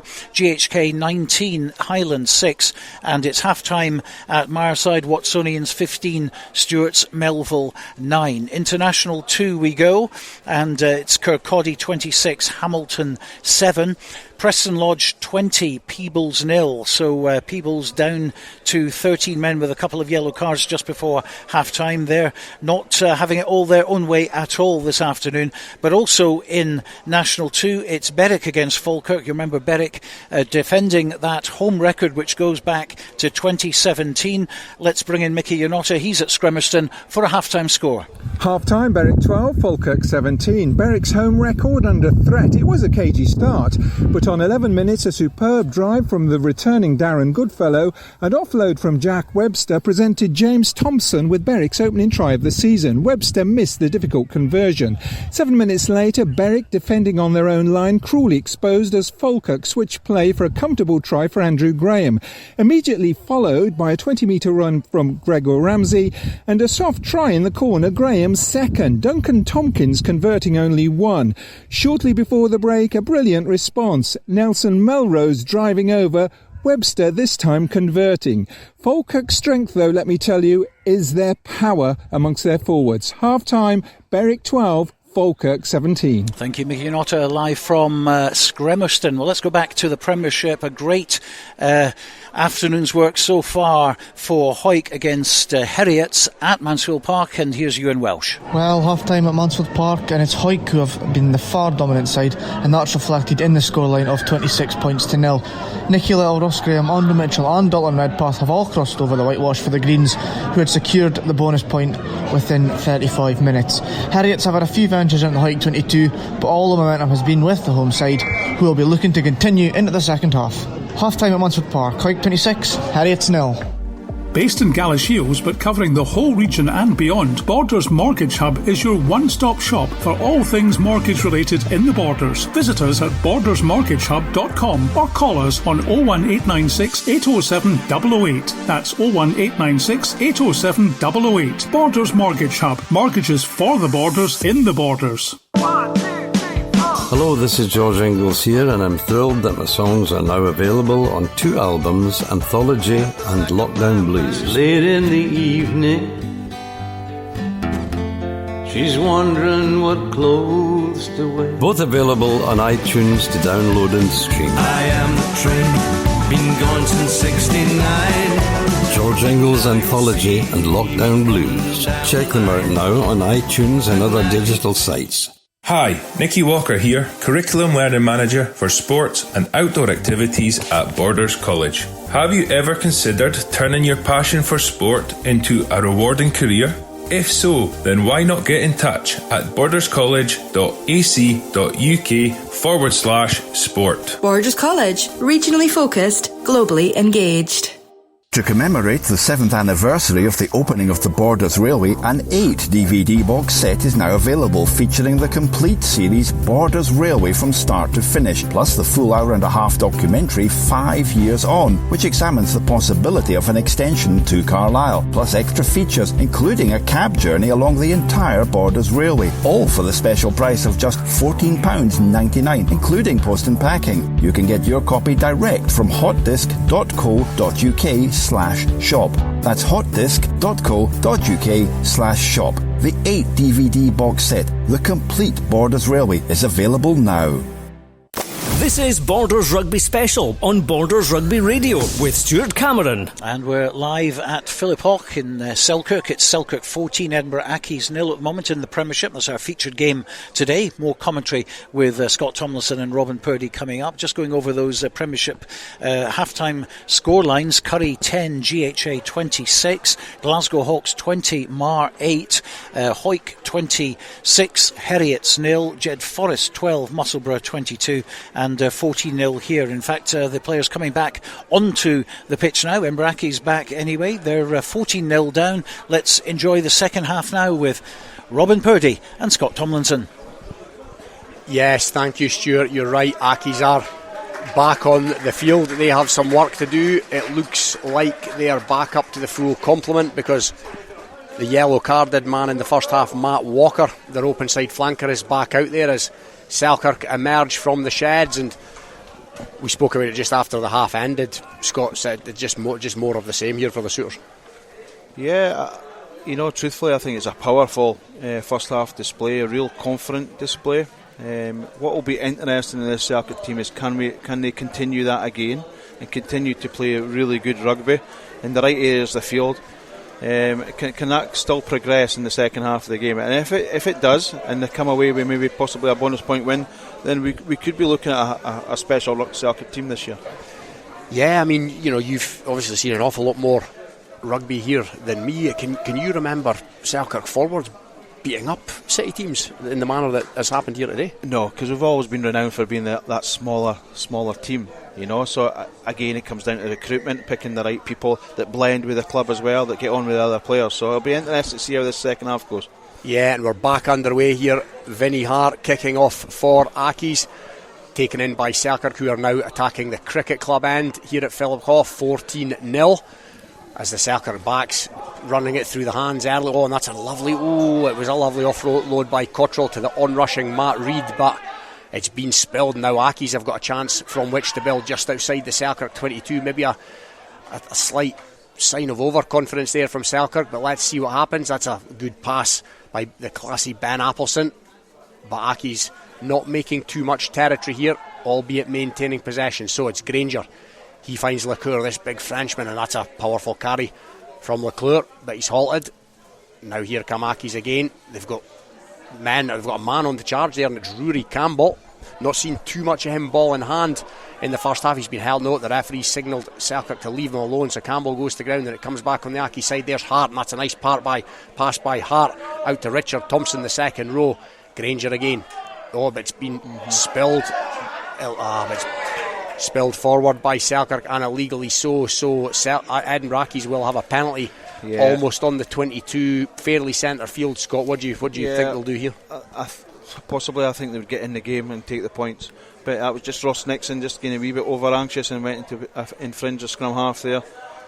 You can see Selkirk's intent right from the start there, and a lovely little sidestep by Cottrell and looked to offload to Matt Reid, but unfortunately the ball dropped. Yeah, and I'm going to stop asking you to predict what might happen from penalties. Scott, apologies putting you, Johnny, on the spot there, because for all the world that was an imminently kickable penalty to knock the zero off for the Accies. Vinnie Hart has decided to put it into the corner, so it is going to be an attacking line out in a very prominent position for this City outfit. It's going to be Hamish Campbell. The second half is picked up where the first one ended with a line-out. It's going to be Hamish Campbell. Will he look to his namesake Rory? Yeah, Rory's in the middle, but it's been palmed back by Selkirk hand, but it's into the grateful arms of an Accies player. And Accies have scored with, barely a minute into the second half. And I think it was Andrew McComb got up there really well and tapped it back there, and the Accies player just came through the line out. They've obviously, Accies have done well to score that try. They obviously had a rocket at half time by Berthington, and Selkirk are now under the cosh. We did talk about it'd be really interesting to see how this game goes today and see where Selkirk can take this. Yeah, that's it's almost a cheap try that. Selkirk look like they've not come out for the second half so far, and Accies are right back in this 14 points to 5 with a kick to come. Yeah, I think the try scorer there was Cameron Jake Bain, is it? I think. It's been pulled. Yeah, it's been pulled to the left, to the right of the post rather, by the left-footed Vinnie Hart. So that the score remains at 14 points. 14 points to 5. We'll credit Jake Mills with the try. The big ex-Aberdeen Uni player. So Selkirk now to kick off, and they've got something to think about here now. Selkirk, that's not the start to the second half they would have wanted, not the best kick-off either. So it's back in the hands of Accies. It's been sent down the touchline, and it's a good touch finder. So things starting to go a bit better for Accies here. They've cleared their lines to up into the Selkirk half. So Selkirk will just be looking to just steady the ship here, Scott, and feel their way into this second half and not take too much on. They do. I noticed they've took Bruce Riddle off and put James Bett on the field fresh from his wedding last weekend. And that's what they'll be looking to steady this ship. The last thing they want to do now is lose another try and get back to square one as where they were before, because they're quite frankly miles better than the opposition.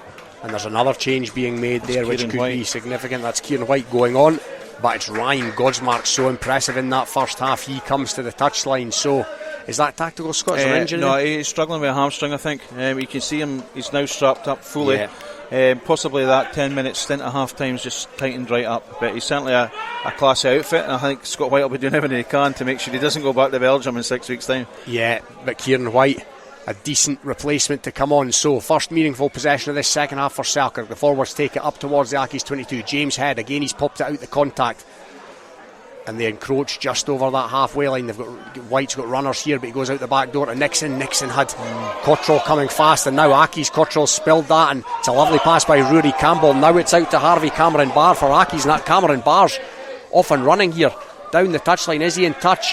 Yes, he is. And I don't know what was said in that Accies changing room at half time, Scott, but it's done the trick. Yeah, a couple of mistakes again. It was good defence by Kieran White just on the field, and he had to make an excellent tackle just 7 metres from the line.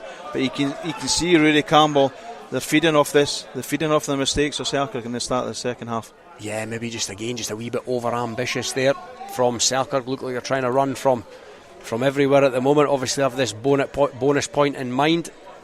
It's James Bett, as you say, the replacement hooker to throw into the Selkirk line out 7 metres from their own line. They'll be looking for a clean one here.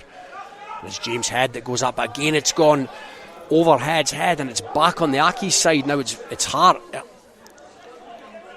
Campbell did well to take that in, but Accies in the ascendancy here.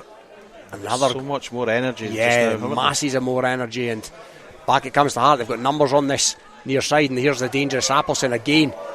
Out to Harvey Cameron Barr, this youngster who looks full of running, but the referee Grant Stevens going to bring Accies back for a forward pass, and Selkirk just kind of living by the skin of their teeth at the moment here. Yeah, and this is where you need your experienced players, or your Petties, your Nixons of the world, even Hamilton to a certain degree, James Head.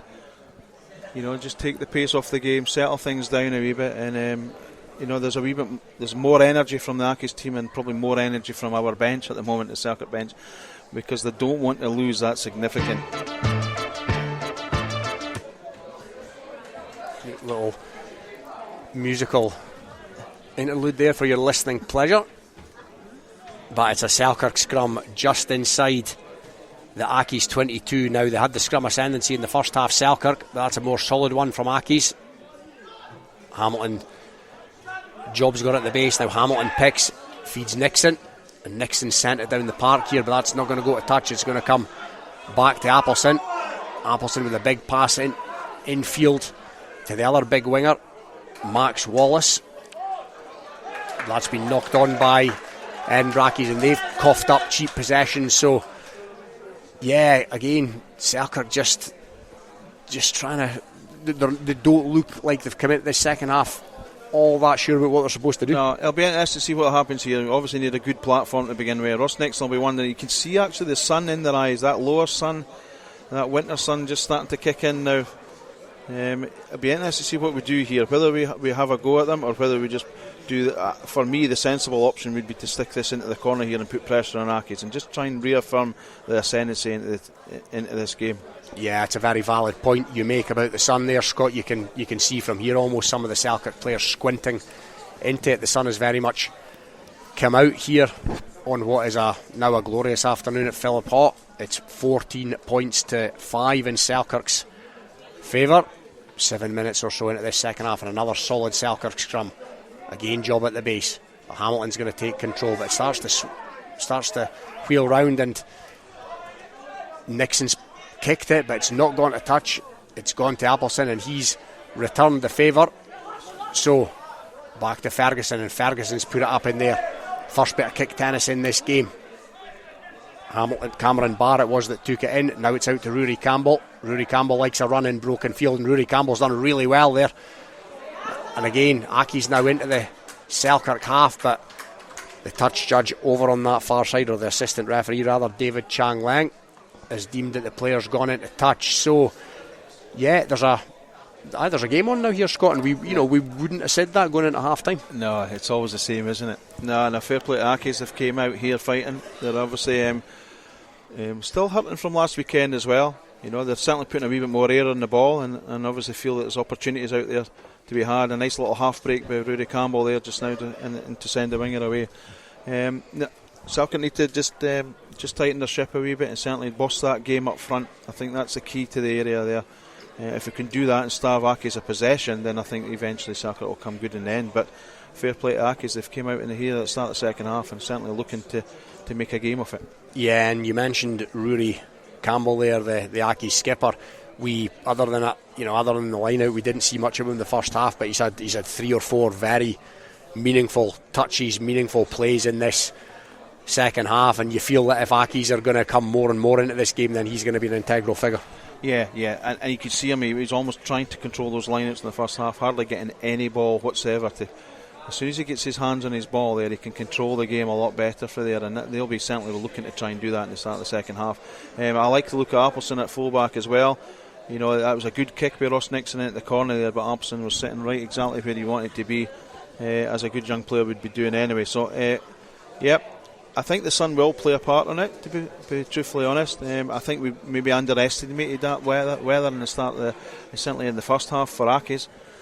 So it's going to be certainly going to be a good second half.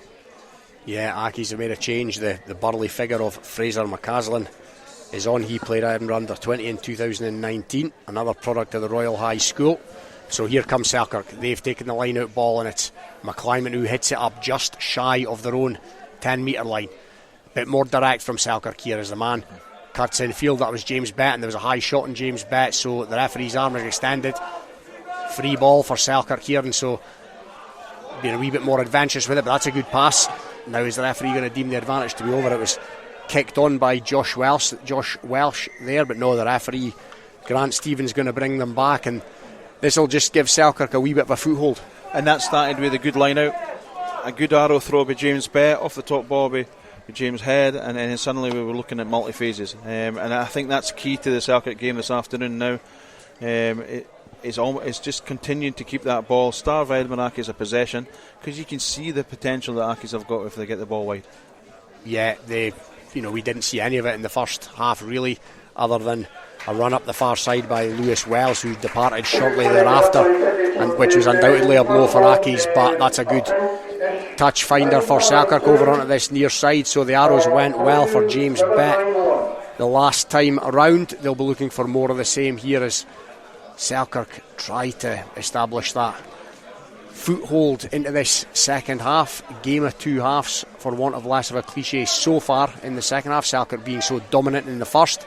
So it's bet, heads at the tail. But again, it's gone short ahead. The arrow's not on point, and it was taken in by an Accies player at the line out. So here come Accies with McCaslin out the back door. Accies fling it about a bit more in this second half, but boot has been put to ball as they weren't making too much territory. Now Hamilton's under this. Hamilton's not taking it, but it's gone backwards. So will Hamilton? No, Hamilton's going to have a run here. He needs to watch. He doesn't get isolated, but good play by Hamilton. But it's been knocked on by Accies there, and it's going to come back on the Selkirk side. Adventurous stuff by Jack Hamilton, the scrum half. It's James Head with the scrum half duties now. Out the back door by Zvadrak. Oh, well taken in there by Kieran White, and that's smart play by Kieran White. He's grubbered it through towards the Accies line, taken in by the Accies player and sent back down the park. And again, a good decent nudge by Accies. As we wait for this lineup, we're going to go to Stuart for another update. Yes, the score's coming in thick and fast. Curry comeback is on. Curry 22, GHA 26. It's Glasgow Hawks 20, Mar 8. Hoyk 31 now. Nicky Little try to Heriot 7. Jed Forrest 26, Musselburgh 27. And here it's Selkirk 14, Edinburgh Accies 5. Yeah, and it's going to be a Selkirk line out just inside the Accies 22 on the far side here at Philiphaugh. Stuart says 14 points to 5, but again it's been, the line out's gone awry, and that's not been an area of prominence for Selkirk here this afternoon. But an interception's been taken by Hamilton, and that takes Selkirk up towards the Accies 22 now. What can they do from here? It comes back to McClymonds. McClymonds got a willing run, and I think that was Nixon, but again it's been spilled, but it's been illegally guddled out of there by the Accies player, and it's a penalty to Selkirk inside the 22, almost centre field. And Scott, I am going to ask you for another penalty prediction here. I'm not going to give you that prediction because God knows what looked better. He's going for the post this time. Listen, I'm really impressed with the referee there. We talked about the players not rolling away in that first half. He gave the Accies an opportunity there to roll away. They didn't, so fair play to the referee. He pinged the Accies player. It's going to be their backbone is that line out. If they can get the line out sorted out, then any amounts of possession for Selkirk, they'll start asking questions of that Accies defence. Possibly maybe even need to shorten that line out down just to try and get 2 or 3 line outs going the way they want them to go. Yeah, it's almost their undoing at the moment in what is a quest for a bonus point win. Now James Head's coming to the touchline here, but is that for instruction or has he been replaced? They won't want to see the back of him. No, he's coming over a chat by the looks of things as Matt Reid lines up this Selkirk penalty. Strikes the ball, sends it through the post. So that's exactly what Selkirk were after. Just a bit of respite for what has been an all-out Accies attack in this second half. That takes it out to Selkirk 17, Edinburgh Accies 5. And yeah, Selkirk will look to build from here with that. They'll be a bit more composed after that 3-pointer. They will, and it was an excellent little break by young Hamilton. He made a little half break before, and they made an excellent break there just now and created a penalty out of it. So well played Selkirk. It puts them back in the game again, and it puts them that wee bit extra in front of a try. Yeah, he's sort of taking things by the scruff of the neck the last 5 minutes, the little scrum half. And that's an Accies kick-off. It's going to drop right on the Selkirk 22, and it was well taken in this low autumnal sun. So Selkirk looking to exit from, that's a high shot if ever I've seen one. Yeah, the referee agrees. So and it's an easy out, isn't it, for Selkirk? A cheap shot like that there, he obviously didn't mean it, Clem, but it's a cheap shot. It's a penalty that'll take us to the 50-metre line with our line out. It puts us back in the set of the game. Is it going to be more, Scott? The referee's having a chat. It didn't look. It was a seat belt, there's no doubt about that, but I didn't think there was much malice in it, to be fair. Yeah, it didn't look to me, almost looked like, he's away. He's going to have a 10-minute.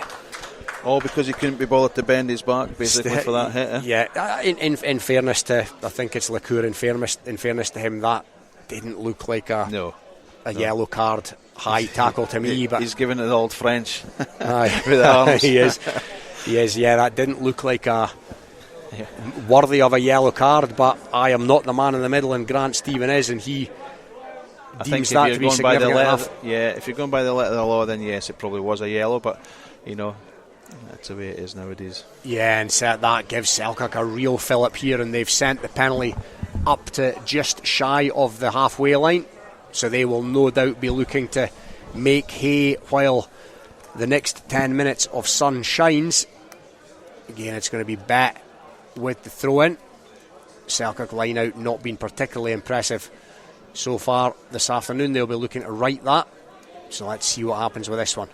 Bet throws in, and again it's been knocked forward by Monroe. Job in the middle of the line out. He was under all kinds of pressure. In fairness, Accies have defended these lineouts well, and that's a good carry by the second row. That was Jake Mills again. Good defence by Selkirk. It's been turned over by Selkirk, and it's came up into the hands of Andrew McComb.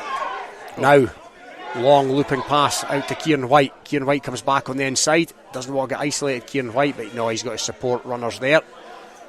Oh, but it's a good enough counter from Accies, but Hamilton's taking it in there. So Selkirk on their own 22 now. There's a bit of space opening up here. Again, Kieran White, he had the onrushing John Welsh outside him. Oh, now that was Ross Nixon who swung his boot at it, but it was mid-tackle and he missed the thing completely. So Accies now, it's come up in their possession as Ben Appleson, the fullback, spins it out, and they've got Rory Campbell in the back division here, but he's well tackled. Is there still an advantage being played? Yeah, there's another penalty come the way of Accies, so Rory Campbell's picked and gone here, and Rory Campbell takes play deep into the Selkirk half, just outside the 22, over on the far side here at Philiphaugh. Slow ball for Accies, but they've got runners here in the back division, and it's Jake Mills who's been a willing carrier. Here they come again. It's Robbie Kent. Robbie Kent stumbled as he tried to display the fancy footwork, and he's been wrapped up as the Selkirk player down on the far side. It's Zenz Vadrag. Kent now out to Appleson.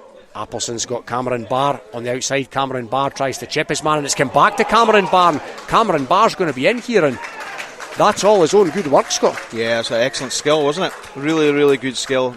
He should be very happy with the young man. Yeah, good try by... It just got very, very loose with Selkirk, didn't it? It did, and it's just been more loose in this second half, and Scott White probably is not panicking yet. He doesn't look too flustered down there in the touchline, but he's got something to think about. Yeah, we just lost our shape since Cosmark went off. And I think a fair play. I think the red scrum cap of Jake Mills is carrying ball really well. James Head just dropped off that tackle, and he made some good inroads there. Rudy Campbell made an excellent break down that far touchline there, and then took the quick tap penalty as well. So I think when the good front foot ball Accies, they're starting to look like a very dangerous outfit. Yeah, and all their, a lot of their good work coming through Rudy Campbell, the captain, the ex-Melrose man, of course, fine sevens player, fine 15s player, as the Belgian international Vincent R lines up this kick 5 metres in from the touchline. As a Selkirk runner is sent back towards the post, and he's hooked that one. Not his best effort, Hart. So Selkirk 17, Edinburgh Accies 10, and there's a game on here in the Philiphaugh sunshine, and yeah, Selkirk will very much be looking for the next score here, whether it's whether it's even a 3-pointer or indeed a try. Yeah, I'm just watching them now. That they've got a different face set on there now. Most of our pack are now playing with their heads down. We look tired. Zen and James Head look tired as well. If you said that to me at the beginning of the second half, I would have never believed you. So definitely much a game on. Be interesting to see what Rudy Campbell's part has to play in it from now on. Yeah, and it's a good kick-off. It's been taken in by Accies player, but he was hit hard by Josh Welsh, the Selkirk winger. Accies now trying to exit their own 22. Decent enough carry from Fraser McCaslin, does exactly that, but not by much. So Accies here looking to take it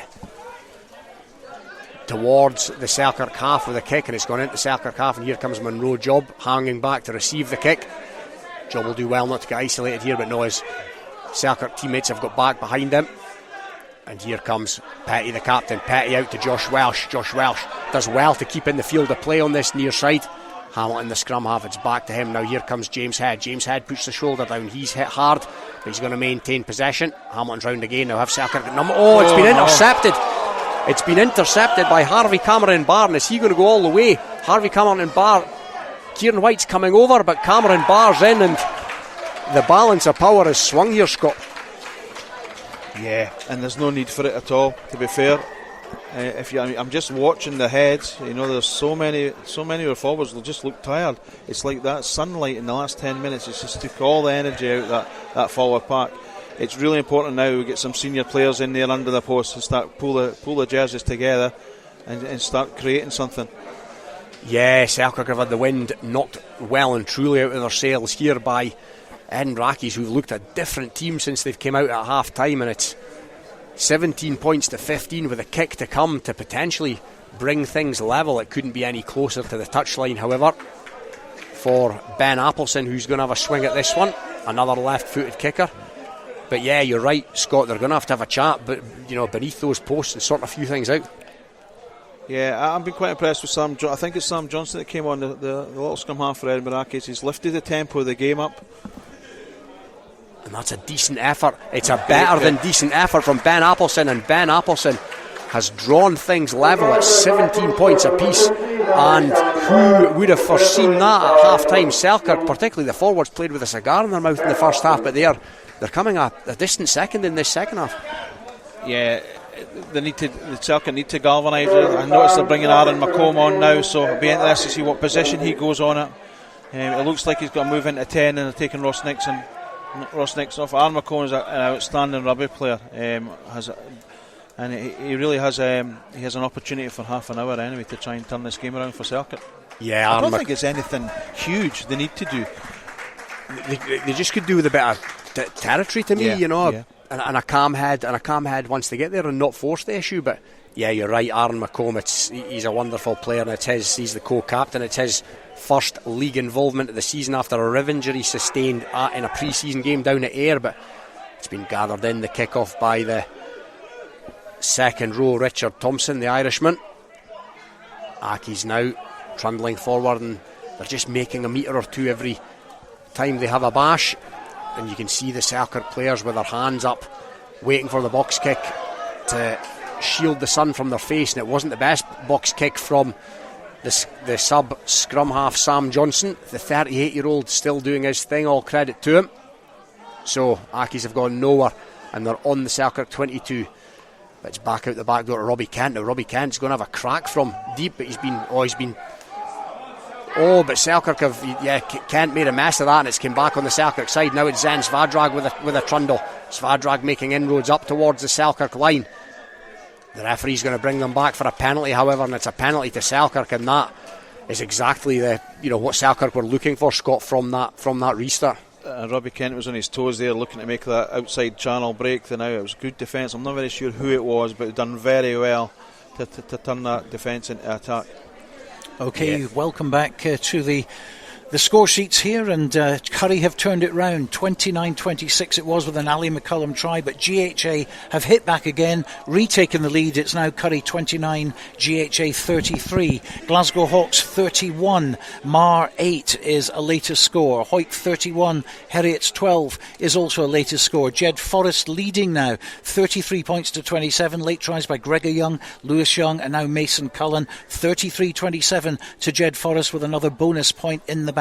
Here it's 17 all, Selkirk against Edinburgh Accies, and International 1, Aberdeen 24, Stirling County 13. It's all over at Millbrae. Ayr 35, Melrose 31. Ayr getting the bonus point, Melrose only getting the 3 tries there. We now have contact with Biggar. It's Biggar 13, Kelso 21, Dundee 17, Gala 34 with the bonus point, and Watsonians 27. Stuart's Melville 9. International 2 we go, and Berwick trying to defend that long home record. They're in front with 10 minutes to go. It's Berwick 19, Falkirk 17. A James Thompson try. James amongst the scorers there. Dumfries 11, Cartha Queen's Park 10, Kirkcaldy 48, Hamilton 7, Newtown Stewart and Lastwade were still waiting, and Preston Lodge 32, Peebles 0, and Hoyt Lundeen 17, Pennycook 21 is a latest score in East League 2. Also in East League 2, Langham 29, Dunbar 26. So good things happening in Milntown. And finally, at the moment, the Bowl quarter-final taking place today. It's Earlston 3, Hoyk Harlequins 31. And you rejoin us here with a Selkirk penalty halfway between the Accies line in the Accies 22, and it looks almost like they're going to tap and go here, Selkirk, and that's exactly what they do. When it's trundled up, it's run hard, but he's hit hard, the Selkirk player over on that far side. And that's Munro Job, who has been pumping his legs in there, Munro Job, after initially being tackled by Vincent Hart. So Selkirk knocking on the door here, 5 metres from the Edinburgh Accies line. There's a counter ruck in there from Sam Johnson, but it's going to come back on the Selkirk side. I think they're going to keep it in tight here, Selkirk, as they try and steal another metre or so. And it's back here at the back of the ruck, not going too far, Selkirk, but managing to maintain possession. And it's Petty again, Petty at the base. Petty feeds out to Andrew McComb. McComb takes it in. Hamilton's had to go in there, so it's going to have to come back in the hands of a forward. And it does exactly that. Now here comes Zen Svadrak pumping the legs as he steals another half a metre or so now. Oh, that's a penalty being conceded by Selkirk, Scotland. Again, they've let Accies off the hook. He started off with a penalty. They didn't kick to the corner, so they obviously not lost their confidence in their line out and decided to keep the ball within themselves, which is probably back to basics level. And it's something that with a pack like Selkirk's got, you would expect them to maybe cross the whitewash. But they've got to look after that ball. There was a wee bit maybe pre-contact going on there. There was a bit sealing off. As it was, we didn't protect it enough. We didn't support the ball carrier, and Accies come away with another good defensive set. Yeah, and there's been a change for Selkirk as well. James Head has come to the touchline and Callum Turnbull has replaced him, while another meaty, you could say, Edinburgh Accies sub front rower has come on. That's George Ratcliffe, the ex-Stirling man. He's been in and around the Scotland under-20s, so it's going to be an Accies line out. They cleared their lines to touch. They're 5 metres or so outside their own 22, and it's a clean line out for Accies. Have they run into their own player there? No, the referee has deemed that to be fine, so they're going to maintain possession. They truck it up through their dynamic open side flanker Matt Walker, and it's going to come back now in at the 22. It's to Hart. Hart's used that big left boot to send it down the park, and Selkirk players done well to gather that with the sun on his face, and that's been returned by Selkirk. Is it going to come to the touchline? No, it's not. It's going to come to Ben Appleson. Ben Appleson returns it down the park, and you can see the Selkirk player there shielding his eyes from the sun. That was Kieran White, and Kieran White's come back to Aaron McComb, and that's a good kick by Aaron McComb, and that does come to the touchline. So from his own 22, Aaron McComb sent it to 5 metres or so inside the Selkirk 10 metre line. And yeah, you mentioned it, Scott. You can see, we can't see it so much at the back of this stand, but the sun's clearly having an impact. Yeah, and we got out a jail card there. I think Aaron McComb was a tremendous kick on the right hand side in front of the stand side there. It just gives us paramount in field position just now. It's exactly what we're looking for at this tight game just now. Yeah, and it's the substitute hooker Fraser McCaslin to throw in, and another clean Accies line out taken by that man Rory Campbell. But another cheap penalty's been given away by Selkirk here, so it's free ball to Accies. They try the little chip and chase, but offside is the call that is given by referee Grant Stephen. And this is really messy, those lineouts today. It's almost like that we're allowing both teams to close the gap in the lineout. You know, normally there's a wee bit space in the lineout where the teams are able to do what they need to do to get that ball away, and it creates a wee bit game where we get a running game almost. It didn't even look straight, that lineout, to be fair. Yeah, they've been a mess, you're right, on both sides, but it's another Accies line out here, and they've decided to go fairly quickly. They've definitely upped the pace, and Sam Johnson feeds it out to the rampaging winger Max Wallace, who's in looking for work centre field. Johnson again goes to Hart. That's the Burley centre that is Neil Armstrong. He's been around Rayburn Place for more than 10 years in and around the first team. And another carry in there by Jake Mills, this red scrum-capped second row. So here comes Rory Campbell. Most of the good that's been done by Accies has come through him in this second half, but there's a Selkirk hand in there. Have they turned it over? The referee has deemed that is a fair turnover as well. So Selkirk now with possession, and a penalty has come Selkirk's way, 5 or 6 metres inside their own half, and that relieves the pressure a bit. And I'm not sure I can see what way this one's going to go, Scott. No. If you'd said that to me at half time, I would have laughed at you. And you can tell that for the crowd as well. James Bett done really well there. He won a good turnover there, and it's a war of attrition in there, that middle of the park. It's trying to win that ascendancy there, isn't it? Another good kick to to touch by Aaron McComb and build that field position from this line out. Yeah, and it's going to be a line out almost halfway between the Accies 22 and their 10 metre line. James Beck comes to the touch line to set himself as the Selkirk players, the Selkirk forwards rather, have a bit of a chat. And yeah, Aaron McComb, for his first involvement of the season's, looked fairly composed and like he's never been away. Yeah, he's a talented rugby player.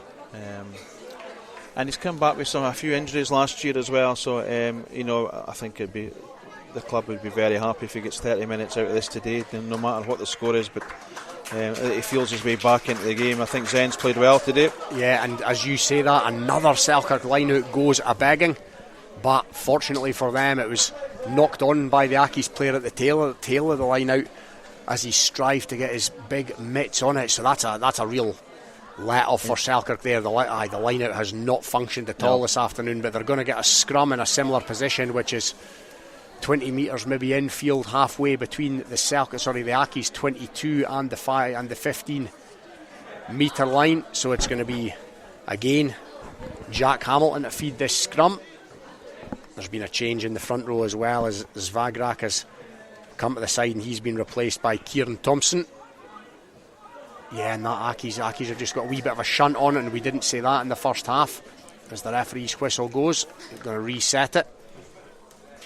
Now young Kieran Thompson will have to stick in hard here. Obviously Zen's off the park now, so Kieran gets his 20-25 minutes to finish the game off, and he needs to keep that right hand side of the scrum strong, so he'll give Selkirk an opportunity to break from the scrum and try and have a decent platform to attack this Accies back division.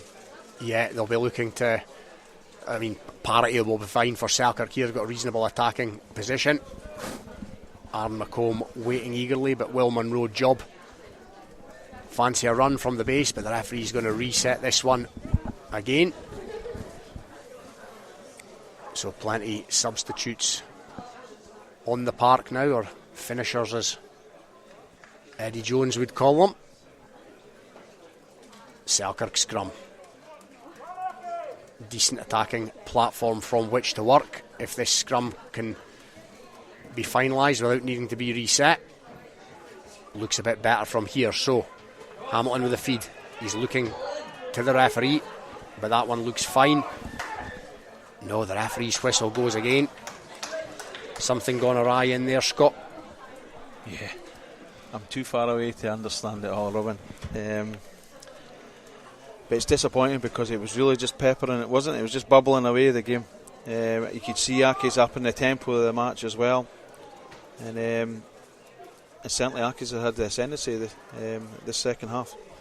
Yeah, very much so. They're very much in command in this second half. They're up 17-3 on the second half scoreline. Selkirk only having a Matt Reid penalty to show in this half, having looked so comfortable and so in control for all of the first half. But the scrum, there's a referee's arm comes out on that occasion, Grant Stephen, and it's now a penalty to Selkirk from the scrum. So when it finally was set, the Accies did infringe, and Matt Reid is coming forward here.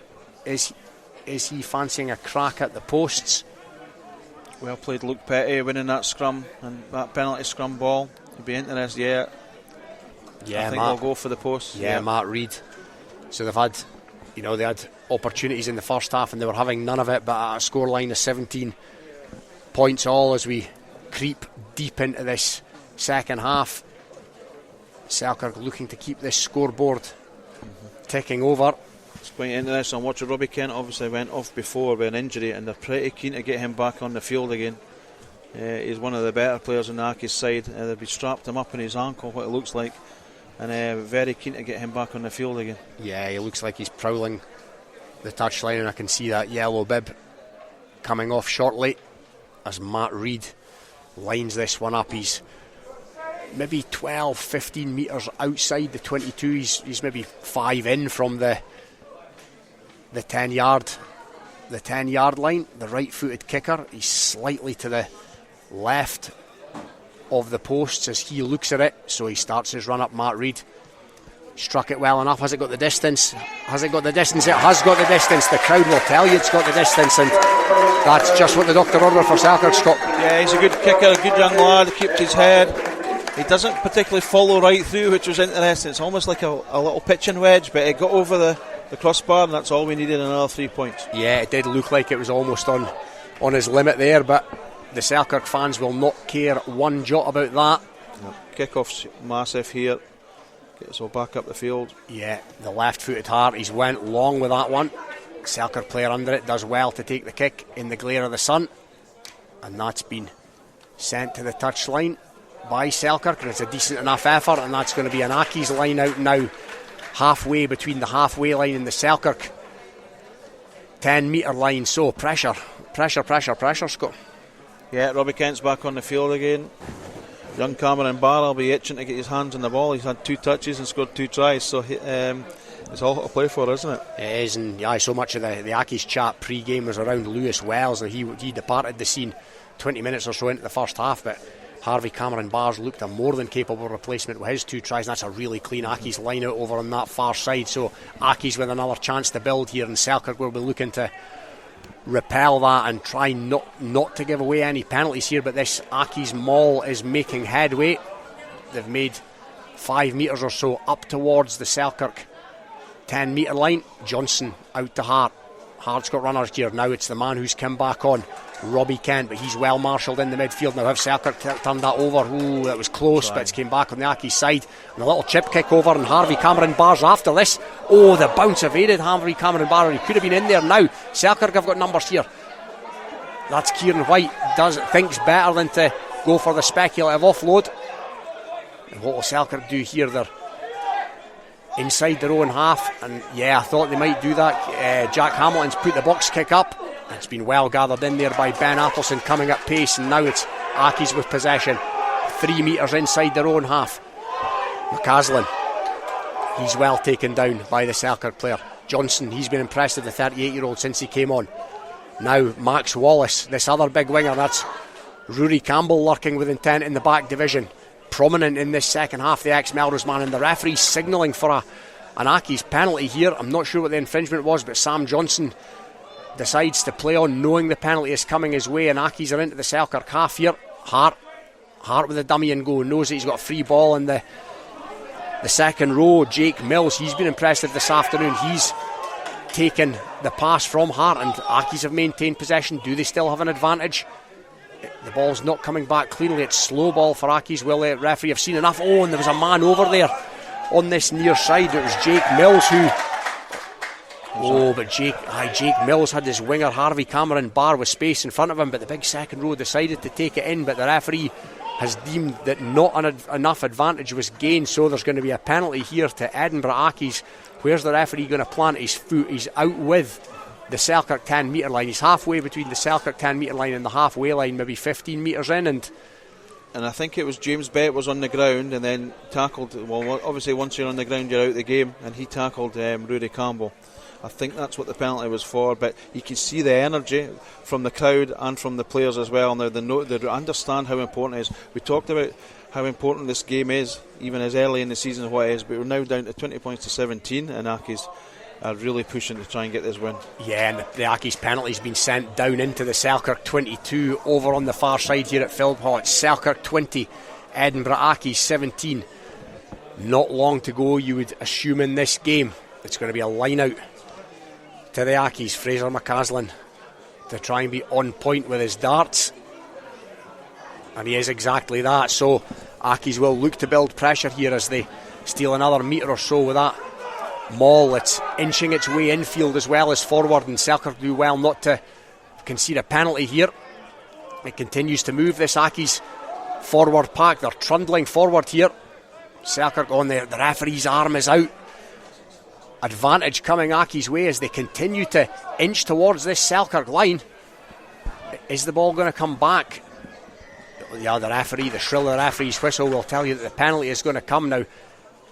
Is he also reaching for his pocket? He's going to drag a Selkirk man over here for a chat. What is the outcome of this going to be? It's Luke Petty he's speaking to. Is it that because he's the captain or the guilty party? He's laying down the law. Grant Stephen, it looks like Petty is going to get away. He's got to talk himself out of it, I think. Yeah, the experience of Luke Petty coming to the fore here. The referee's still chatting to him, however, telling him no more. You will. You'll do well. You'll do well to escape without a card here, Luke Petty. As the Selkirk crowd hold their breath, the pocket has not been reached for. Rory Campbell's now in for a chat as the clock inches towards full time here. So it's an Edinburgh Accies penalty, 5 metres maybe from, and they're going to tap and go. Scott, here come Edinburgh Accies. It's one of their burly props who trundles it up. Now number 16's in there, that's George Ratcliffe, and he's a meaty old unit as well. Almost up towards the Selkirk line here. Edinburgh Accies looking to escape here with the points, and they're over. Edinburgh Accies are over for a try, and this game has been turned on its head. The power of the Accies forwards have came to the fore, and at half time, Scott, we did not see this coming. No, and they've lost their shape, obviously with James Head being off the field, and Zahn went off early in the start of the second half, and we've really struggled to gain that parity. And fair play to Accies, they've came back into the game again. They're playing with a structure, they're playing with huge energy as well. And to be fair, at the start of the second half, they thoroughly deserved their try there just now.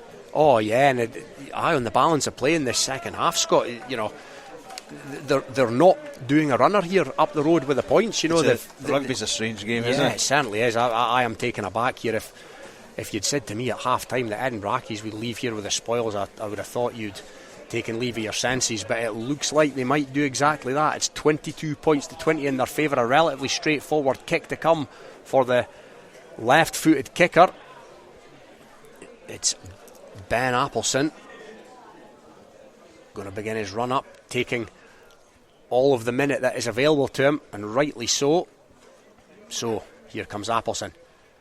He's put it between the sticks, and there's time left in this game, Scott. And we had talked right at the beginning of the second half, it'd be interesting to see how Selkirk can cope. We're playing so well in the first half. How can they cope in the start of the second half? How they can maintain that ascendancy that they had and keep continuing to cross that whitewash.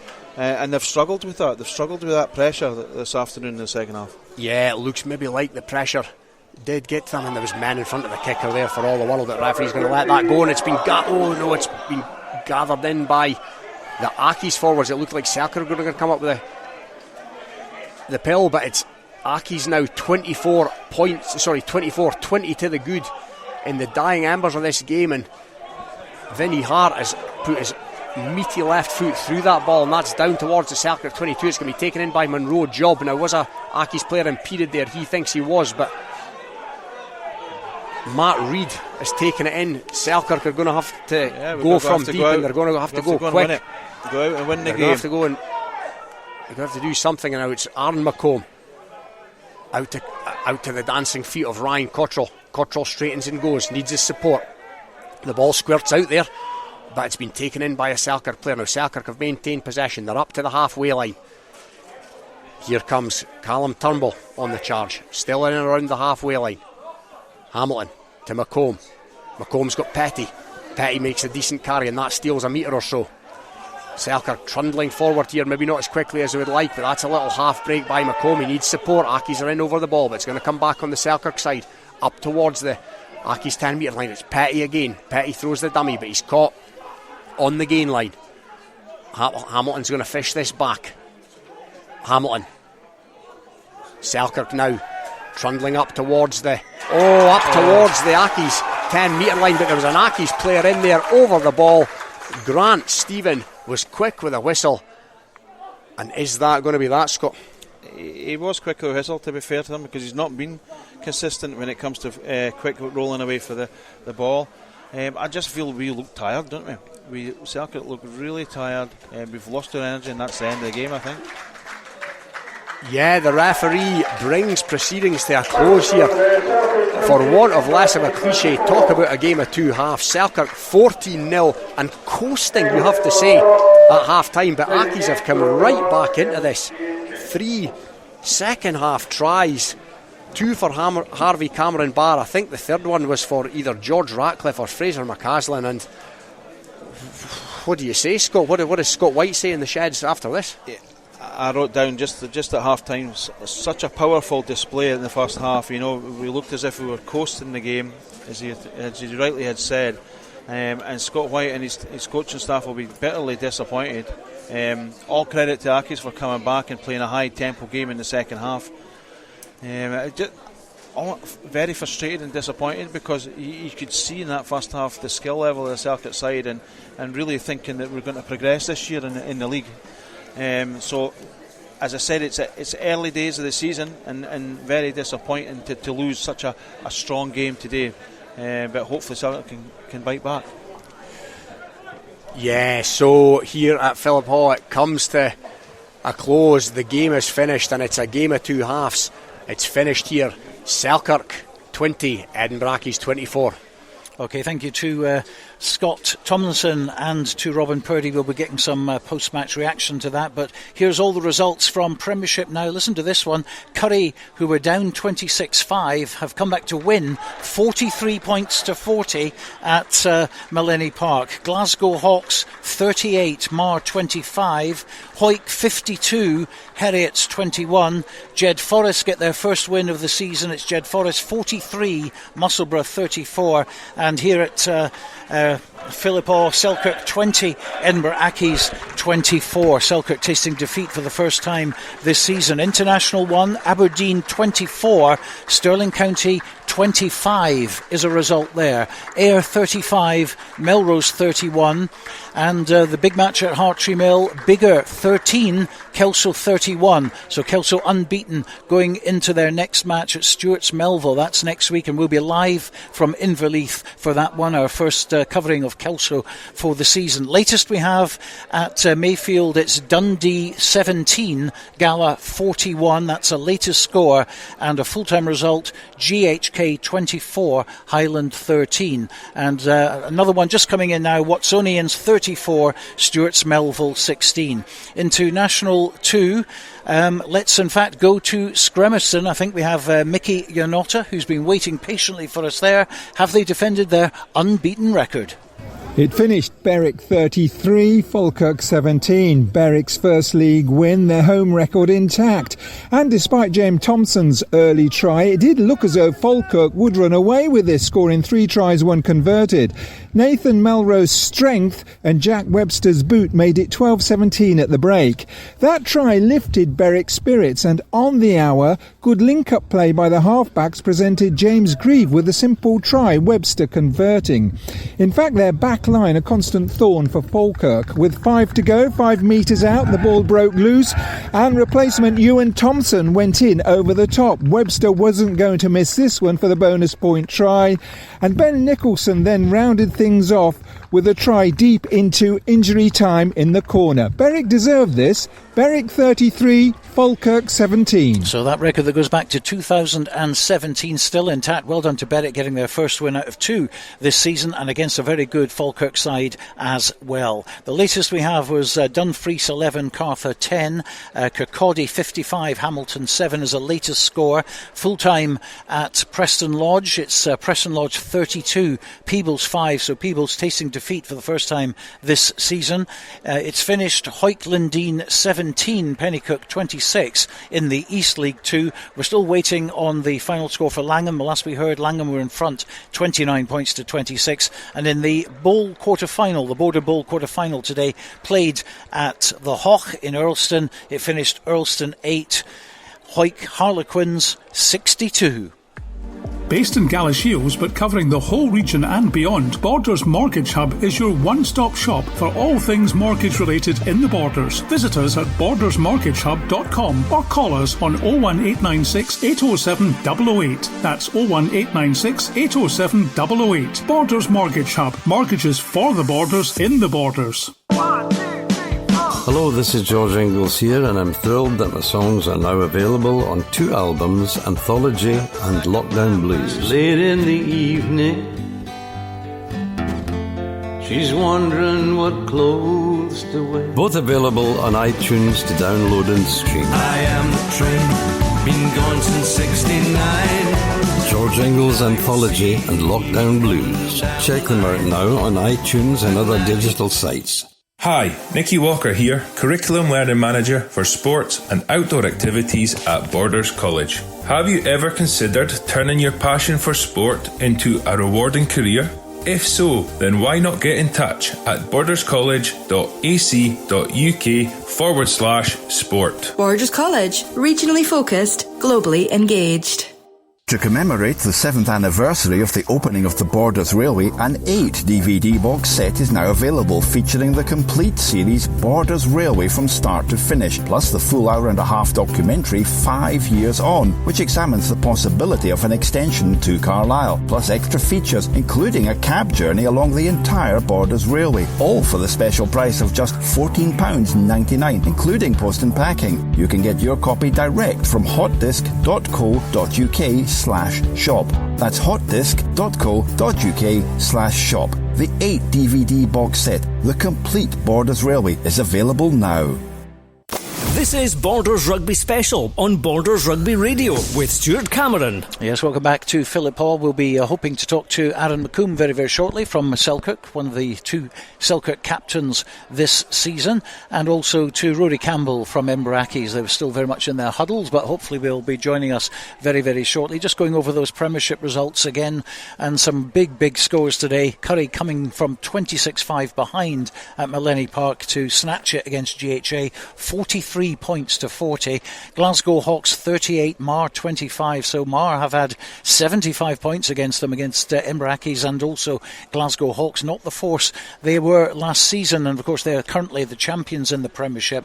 Hoyk 52, Heriots 21, Jed Forest 43, Musselburgh 24, and Selkirk 20, Edinburgh Accies 24. And the only time that Edinburgh Accies were in front in that game, of course, was right at the end. And as I say, we're still waiting for a couple of players to come up. Aaron McComb, I can see down on the pitch, is on his way. But Robin, what an ending here.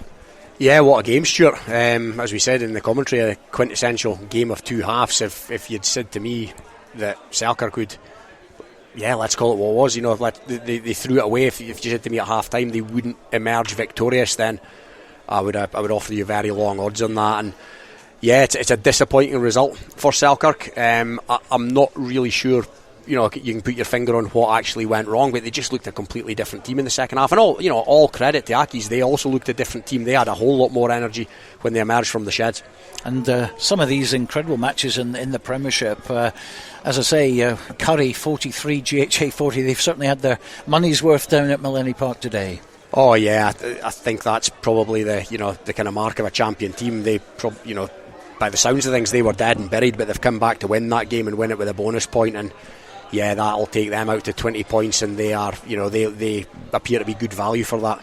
Big win for Hoyk, 52-21. They win they retain the Bill McLaren Shield, of course, and they've also got the Norman Sudden Memorial Shield as well to put in the trophy cabinet. Yeah, a couple of shields that will be remaining at Mansfield. I fancied Hoyk to emerge victorious from that encounter reasonably comfortably today, and that's what's transpired. But yeah, Hoyk are sort of not, I would say, bubbling under the radar, but Hoyk have got a strong squad and they're starting to look like they're going to be a top 2 or 3 team.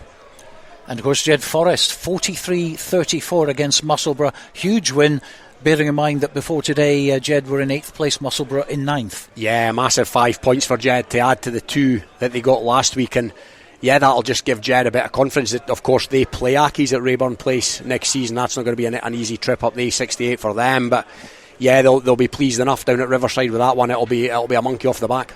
And a huge result for Kelso at Hartree Mill. That is impressive, 31 points to 13. Yeah, called Hoyk's result of the week last week, and I'll say that about Kelso this week. From what I'm hearing, bigger or maybe not quite as strong as they were last season, but let's take nothing away from Kevin Utterson's men there. That is a great result for Kelso at Hartree Mill, and yeah, Neil Hennigan and the boys will be absolutely thrilled as they make their way back down the road. And of course we'll be covering Kelso for the very first time next week. We're going to Edinburgh, we're going to Inverleith. Stuart's Melville, who were taking on Watsonians in an Edinburgh derby today, lost 34 points to 16. So you would think Kelso's starting favourites next week? Yeah, Neil wouldn't thank us for saying that, but they will be firm favourites. We seen Gala dismantle Watsonians, let's call it what it was, without really getting out of third gear, and Watsonians have put one on Stu Mel today. So yeah, I'll be fully expecting Kelso to go up there to Inverleith next week and come away with at least 4 points. Gala doing well again, 41-17. That was the latest score. We haven't got confirmation of the full-time result on that one yet, but Gala obviously getting another bonus, so 15 points top of the table. Yeah, let's not go too early with outlandish statements, but Gala v Kelso is starting to look like, I think it's maybe in 2-3 weeks at Netherdale, that's starting to look like a very mouth-watering encounter, and yeah, I expect both of those border outfits to be there or thereabouts come the business end. Impressive result for Gala today at Dundee.